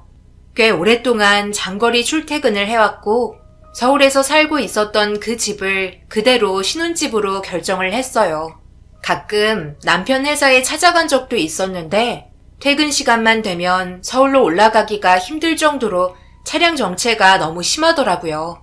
그래서 결혼 이후 좀 더 일찍 서둘러 퇴근하면서 제 입장을 많이 배려해 줬습니다. 5시쯤 퇴근하는 거와 4시쯤 퇴근하는 게 도착하는 시간에 거의 2시간 정도 차이가 나서 결혼 생활하는데 힘든 점들이 많았었거든요. 그래도 1시간 일찍 퇴근하면 생각보다 집에 늦게 오지 않아서 한결 마음이 편했었고 언제나 저를 우선시 생각해주는 그런 남편이 너무 고마웠었어요. 일과 집 밖에 모르고 회식은 직원들끼리 알아서 자유롭게 하는 편이기 때문에 남편과 좀 더 많은 시간을 가질 수 있었어요. 술과 담배도 하지 않아 저에게는 최고의 남편이었죠. 그렇게 행복한 결혼 생활을 하게 된 지 2년쯤 지났을 때 제 몸에 변화가 온 걸 느끼게 된 순간 산부인과에 찾아가 검사를 받아보니 임신을 하게 됐다는 놀라운 사실에 양가 부모님께 소식을 전하니 모두의 축복과 많은 사랑을 받으며 지낼 수 있었어요. 다행히 저에게는 입덧이 없어 남들보다는 그래도 좀 더 편하게 임신 기간을 보내고 있었습니다. 아빠 밑에서 일을 했었기 때문에 몸이 더 우선이라며 임신하는 기간 동안 집에서 요양하길 권하셨고 저 또한 첫 임신이라서 그런지 불안한 마음에 아빠의 말에 따르기로 했었어요. 그렇게 집에서 최대한 몸의 안정을 취하며 조금씩 불러오는 배를 보면서 자라고 있는 아이와 함께 잘 지내고 있었어요. 어머님, 갑자기 연락도 없이 오셨어요? 미리 전화라도 주셨으면 뭐라도 준비하고 있었을 텐데요.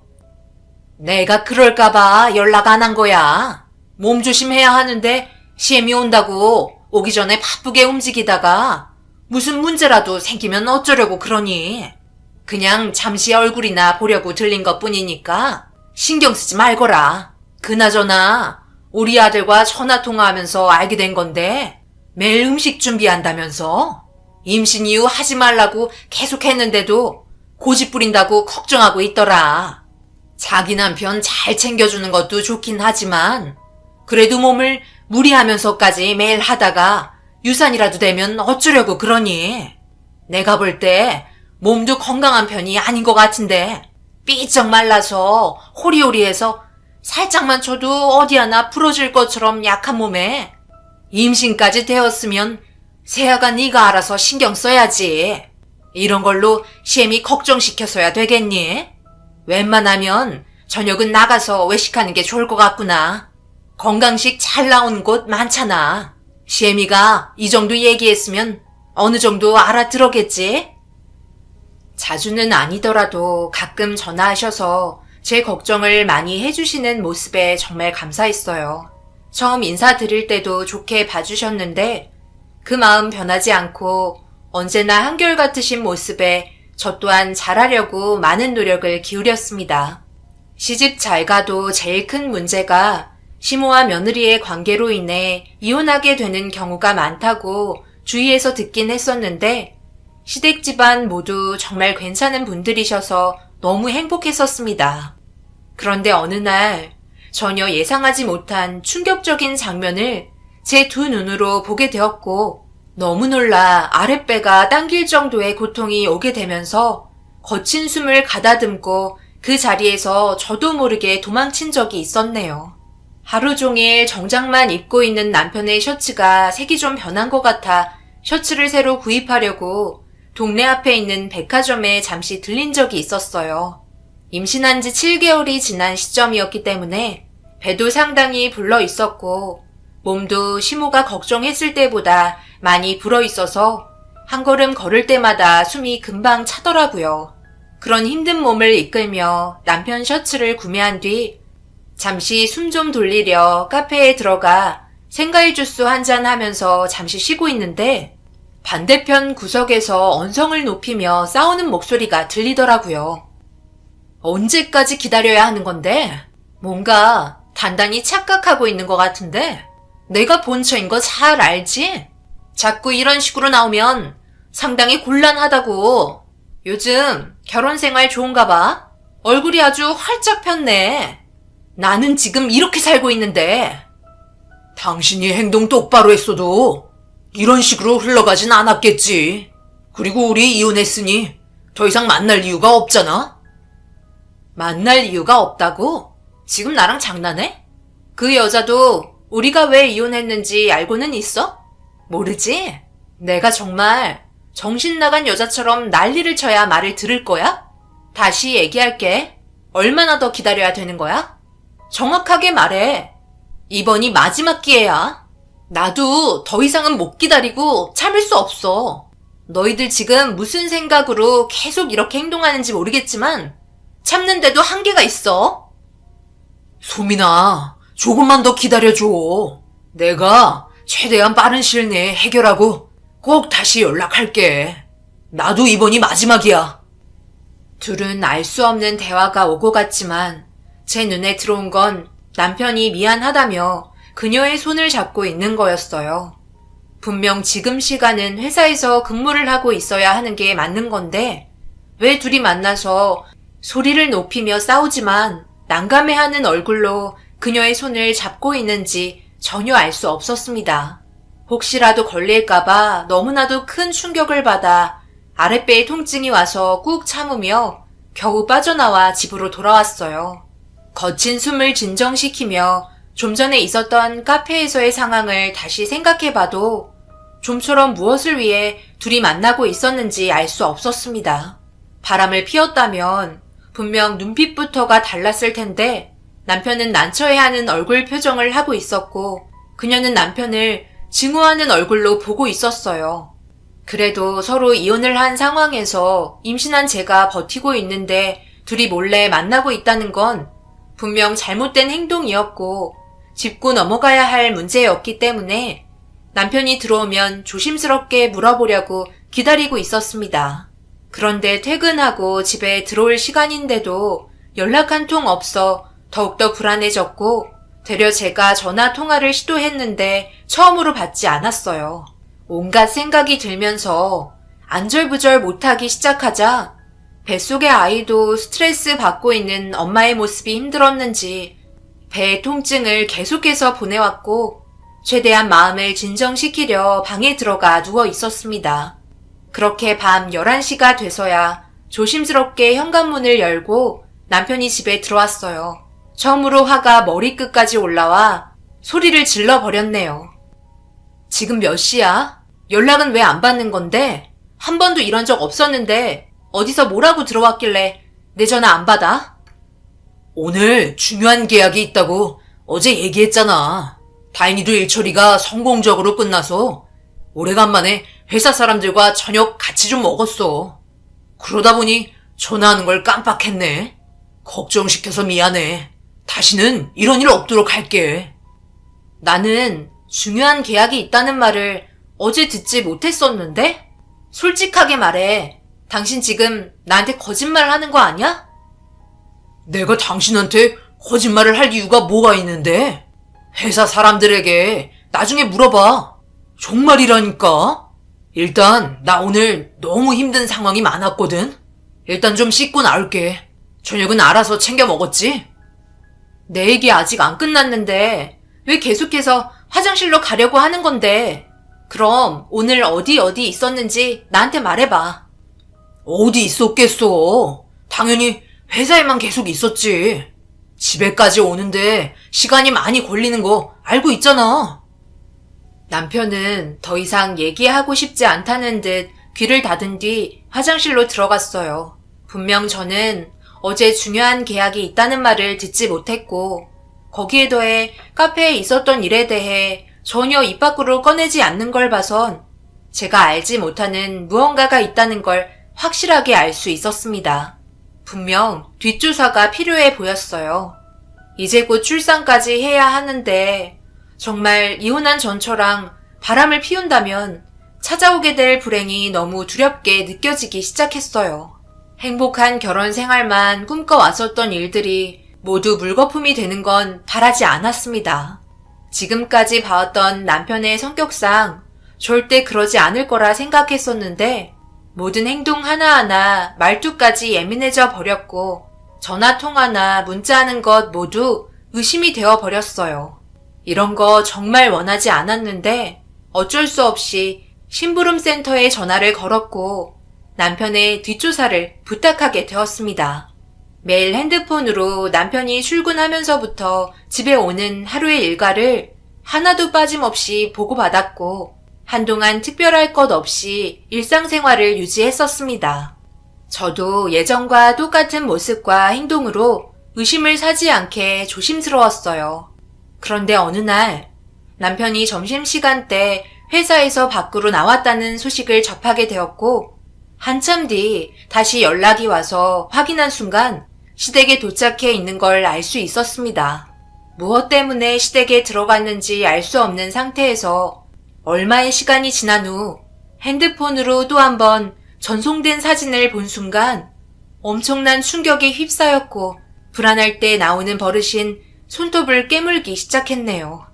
시댁에서 남편과 시부모 그리고 이혼을 한 전처가 걸어 나오고 있었는데 시모의 손을 잡고 있던 초등학생 정도 되어 보이는 남자아이가 있었습니다.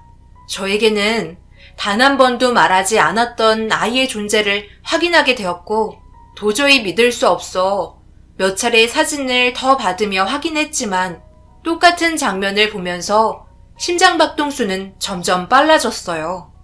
심부름꾼에게 절대 놓치지 말라고 얘기한 뒤 또다시 사진이 전송된 순간 너무 화가 치밀어 올라 핸드폰을 집어 던지고 말았습니다.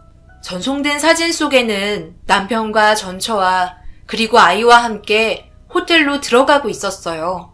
가운데 아이가 양손으로 부모의 손을 잡고 들어가는 모습은 누가 봐도 행복한 가족이었고 혼자 방 안에서 뒷조사나 하고 있는 저는 바람난 남편의 여자 같은 느낌이었어요. 너무 처량할 정도로 불쌍해 보인 제가 할 수 있는 건 호텔에 찾아가 난리치는 것밖에 없었고, 그렇게 한다면 너무나 큰 충격에 조기 출산할 것 같아 물을 쉬지 않고 들이키며 화를 가라앉혔습니다. 둘은 레스토랑에 들어가 맛있는 식사를 하고 있었는데 도저히 참을 수 없어 운전대를 잡고 급하게 호텔로 향했습니다. 밥을 먹던 도중 둘이 입을 맞추는 장면이 사진에 찍혀 더 이상은 남편의 행동을 받아들일 수가 없었네요. 이성을 잃어버린 건 올해인지라 험악하게 운전을 하게 되었고 뱃속의 아이가 우선이 되어야 하는데 그 사람들을 도저히 용서해 줄 수 없었어요. 그렇게 허겁지겁 도착을 해 레스토랑에 들어가 주위를 살피니 한쪽 모서리에서 음식을 먹고 있더라고요. 너무 큰 충격이었는지 배의 통증이 지속적으로 오기 시작했고 남편과 전처 앞에 다가간 순간 저를 보며 남편의 얼굴이 사색이 된 채 화들짝 놀란 얼굴로 쳐다봤네요. 당신 여기는 어떻게 알고 온 거야? 여기 근처에 볼 일이 있었던 거야? 이쪽은 나와 이혼했던 전처야. 안녕하세요. 이쪽이 최근에 결혼했다고 얘기했던 분이시구나. 처음 뵙겠습니다. 지금 상황 오해할 수도 있는데요. 저희가 다 설명할 테니 흥분 가라앉히고 저기 좀 앉아보세요. 제가 다 설명할게요. 임신하셨는데 몸 조심하셔야죠. 설명?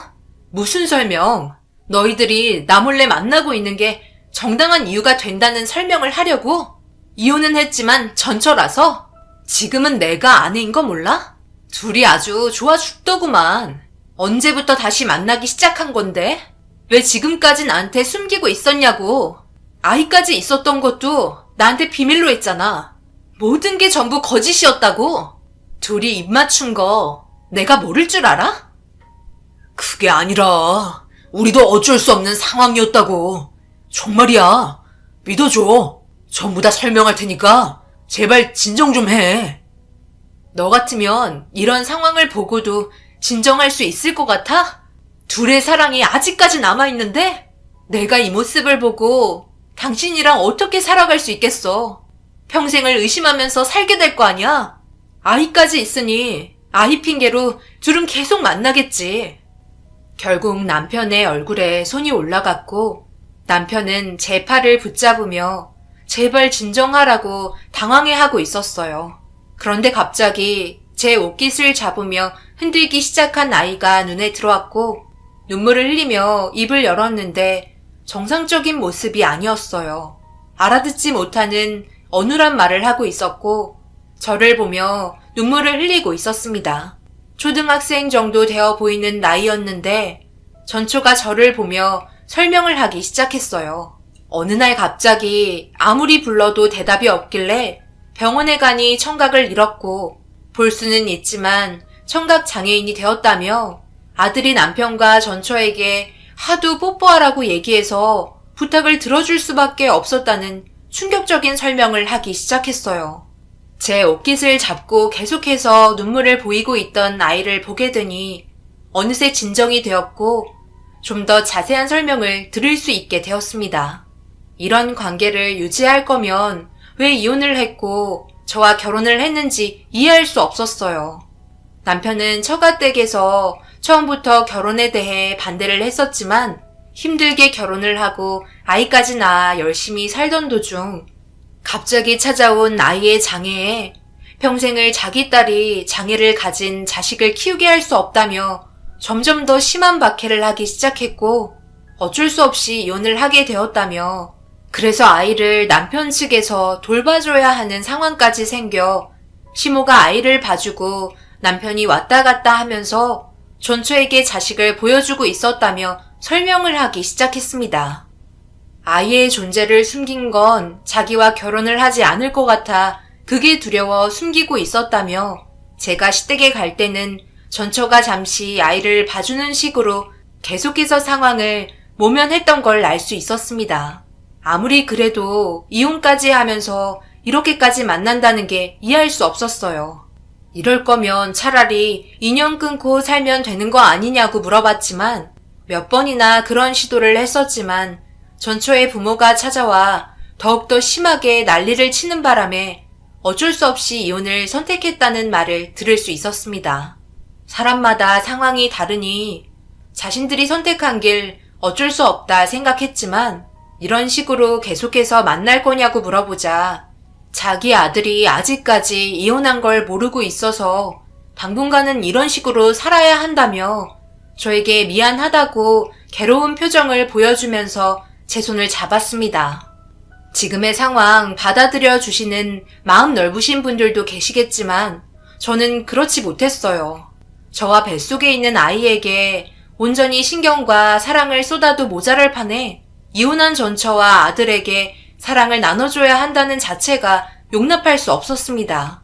결국 제 손을 잡던 남편의 손을 뿌리치고 호텔에서 뛰쳐나왔어요. 그렇게 집에 돌아와 쉬지 않고 눈물을 흘렸고 뒤늦게 남편이 조심스럽게 방문을 열고 정말 미안하다고 얘기하면서 자기 아들에게 상처를 주고 싶지 않았다고 되려 남편이 슬퍼하고 있었습니다. 자기도 이런 상황에 놓여 답답하기만 하다는 말을 늘어놓았지만 저에게는 변명으로밖에 들리지 않았어요. 그날 잠 한숨 못 자고 남편과 각방을 쓰며 마음의 진정이 어느 정도 된 상태에서 좀 전의 상황을 다시 되돌려 봤는데 제 옷깃을 잡고 있던 아이가 계속해서 생각이 났어요. 장애를 가진 아이에게 부모가 헤어졌다는 상처를 주고 싶지 않아 그렇게 했다고 하지만 이런 상황을 허락하고 지켜본다면 언젠가 저를 내칠 것 같다는 생각이 들더라고요. 남편은 다음날 아침 새벽같이 출근을 했고 집에 홀로 남아 많은 생각에 빠져 있는데 핸드폰에 진동이 울리길래 확인해 보니 문자 한 통이 와 있었고 전처가 기니 할 말이 있다며 장소가 적힌 문자를 전송했더라고요. 별로 가고 싶지 않았지만 전날과 다르게 저도 어느 정도 제정신인 상태에서 이성적인 대화가 가능할 것 같아 다시 얼굴 보고 대화를 이어나갔어요. 그녀는 아무것도 바라지 않고 아들과 주말에 아주 잠시 얼굴 볼 수 있는 시간만 허락해 달라며 애원하기 시작했어요. 제가 생각하는 선은 절대 넘지 않겠다며 눈물까지 보이기 시작했네요. 정말 죄송합니다. 장애를 가진 아이에게 더 큰 상처를 주고 싶지 않은 엄마 마음 곧 엄마가 되시니 잘 아실 거예요. 자식이 힘들어하는 게 부모로서 제일 큰 아픔이잖아요. 한 달에 한 번이라도 좋으니 같이 있을 수 있는 시간을 만들 수 있게 제발 부탁드리겠습니다. 시키는 건 뭐든지 할 수 있어요. 허락만 해주신다면 제가 가진 모든 걸 드릴게요. 차라리 이렇게까지 할 거면 그냥 이혼하지 말고 어떻게 해서든 가족을 지키셨어야죠. 그쪽 때문에 제 인생 또한 전부 다 망친 거 아세요? 저도 이 결혼 쉽게 한 것도 아니고 정말 신중한 결정한 건데 갑자기 이렇게 나타나셔서 자식 핑계로 계속해서 만나는 것 같아 심적으로 너무 힘들어요. 그런데 자식 간의 문제라 제가 만나지 말라고 얘기해도 저보다는 자식이 우선이기 때문에 몰래 만나실 거잖아요. 저도 남편과 시간을 보내야 하고 곧 출산까지 해야 하는 입장에서 일주일에 한 번은 힘들 것 같네요. 한 달에 한 번은 허락해드릴 수 있어요. 저도 이 문제 때문에 정말 많이 고민했고 아이가 장애를 가지고 있어서 그게 마음이 아파 허용하는 거니 어느 정도 선은 지켜주셨으면 좋겠네요. 이 말이 끝나자마자 제 손을 잡으며 감사하다고 눈물을 흘리셨어요. 그런 모습 보니 마음이 별로 좋지 않더라고요. 그런데 갑자기 주머니에서 무언가를 꺼내 저에게 건네주었고 확인해보라고 얘기하길래 상자를 열어보니 생각지도 못한 게 들어있더라고요. 저는 너무 놀라 이게 뭐냐고 물어보자 고마움의 표시로 작은 성이라며 금괴를 주었습니다. 너무 당황했고 뭘 바라고 하는 것도 아니었기 때문에 거절했어요. 하지만 전처는 저에게 꼭 받아달라며 제 가방에 막무가내로 넣더니 몇 번이나 감사하다고 고개를 숙인 뒤 자리에서 먼저 일어나 나갔습니다. 복잡한 마음 안고 집으로 돌아와 남편 서재에 전처에게 받았던 금괴를 올려두고 방에 들어와 쉬고 있는데 왠지 모를 이상한 느낌에 계속해서 눈물이 흘렀어요. 저에게 많은 사랑을 줄 것 같았던 남편이 이혼을 한 전처와 어쩔 수 없이 만나야 한다는 게 정신적으로 많이 힘들었던 것 같았습니다. 시부모님에게도 너무 서운했어요. 장애를 가지고 있던 아이라도 저에게 말 한마디 할 수 있었을 텐데 그렇게 하지 않았다는 게 도저히 받아들이기 힘들었습니다. 이런 상황이 온 걸 시부모님도 알고 계셨는지 제가 호텔에서 난리를 친 뒤로 한 번도 전화가 오지는 않았네요. 그렇게 남편과도 어색한 상황에서 정상적인 말은 나오지 않았고 이런 분위기가 오래갈 것만 같았어요. 남편은 지속적으로 제 기분을 풀어주려 했지만 저는 마음의 준비가 되지 않은 상태에서 받은 충격 때문인지 쉽게 마음을 열어주지 못했습니다. 그렇게 시간이 흘러 어느새 만삭이 되었고 잦은 진통이 오기 시작하자 곧 출산이 임박했다는 걸 알 수 있었어요. 출산이 임박할 때부터 남편은 저보다 더 일찍 집으로 들어왔지만 그게 반갑지는 않았습니다. 형식상 저에게 잘 보이기 위한 모습으로밖에 보이지 않았어요. 색안경을 껴버리게 된 제 자신이 너무 불쌍했고 어쩌다가 이런 식의 관계가 되어버렸는지 하루하루가 힘이 들었네요. 만삭이 되니 숨도 가빠오고 점점 빨라오는 진통에 몸에 긴장이 되었는지 잠도 잘 오지 않았는데 꽤 오랫동안 스트레스를 받은 상태였는지 지쳐있는 몸이 힘들어 잠시 눈을 붙이게 되었고 얼마의 시간이 흘렀는지 갑자기 몸에서 이상한 느낌이 들어 화들짝 놀라 눈을 떴는데 시계를 보니 벌써 새벽 3시가 넘은 시간이었고 그 순간 양수가 터지기 시작했어요.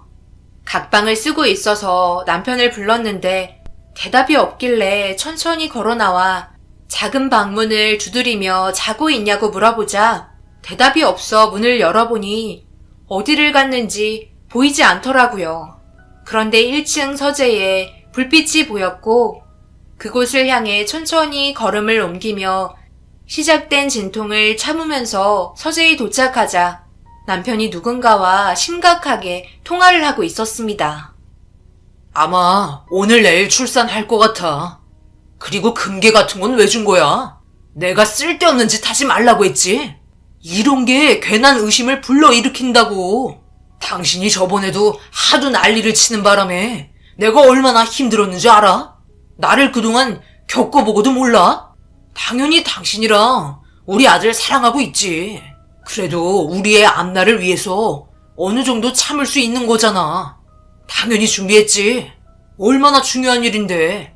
그런데 출산하자마자 그렇게 할 수는 없고 우리 아들과 비슷해졌을 때 시도해보는 게 좋지 않겠어? 그래도 비슷한 나이대에 시도를 해봐야 정확할 것 같아서. 정말 괜찮을까? 나도 잘 모르겠어. 당신은 무조건 지금 당장 시도해보라고 하지만 이게 얼마나 위험한 건지 알고는 있지? 부작용이 심할 수도 있는 거라고. 내가 그러니까 아무거나 만지지 않게 하라고 그렇게 얘기했잖아. 장인어른한테는 자주 못 찾아뵈서 죄송하다고 전해드려. 이제 얼마 안 남았어. 당신이 말한 대로 그냥 진행할 테니까 한동안 쥐 죽은 듯이 조용히 지내고 있어. 알겠지? 내가 당신 때문에 정말 못 산다. 개발 중인 약이었는데 잘못 먹어서 청류까지 잃게 만들고. 당신은 임상실험 명목하에 금괴를 준 거라고 하지만 더 큰 문제가 생길 수 있다고. 저 사람은 아무것도 모르잖아. 출산하면 청각을 잃었던 약부터 대충 둘러대서 신약 개발한 거 먹여볼 거야.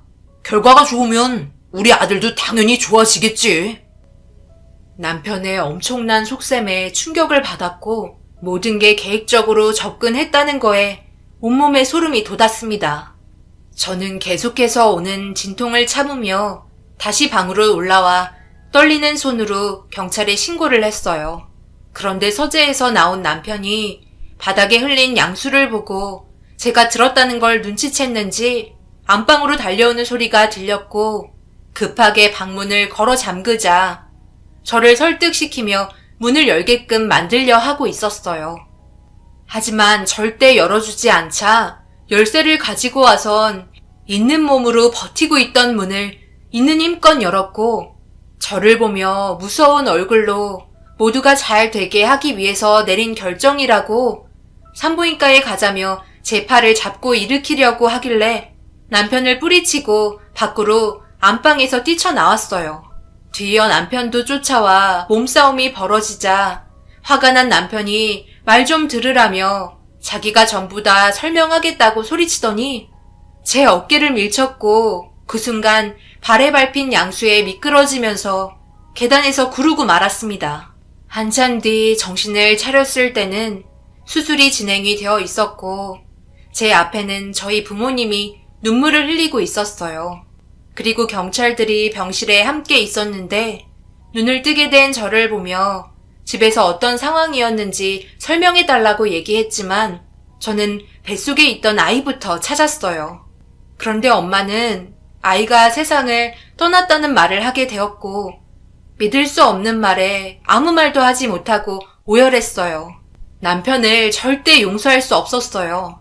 그 사람들 전부 한 통 속으로 저를 이용해 먹으려 했다는 거에 용서할 수 없었고 이 사실을 경찰에게 숨을 헐떡이며 전부 다 설명하기 시작했습니다. 그렇게 남편은 결국 경찰에 연행이 되었고 아이까지 세상을 떠나게 만든 남편의 충격적인 행동에 법적인 처벌을 받게 되었습니다.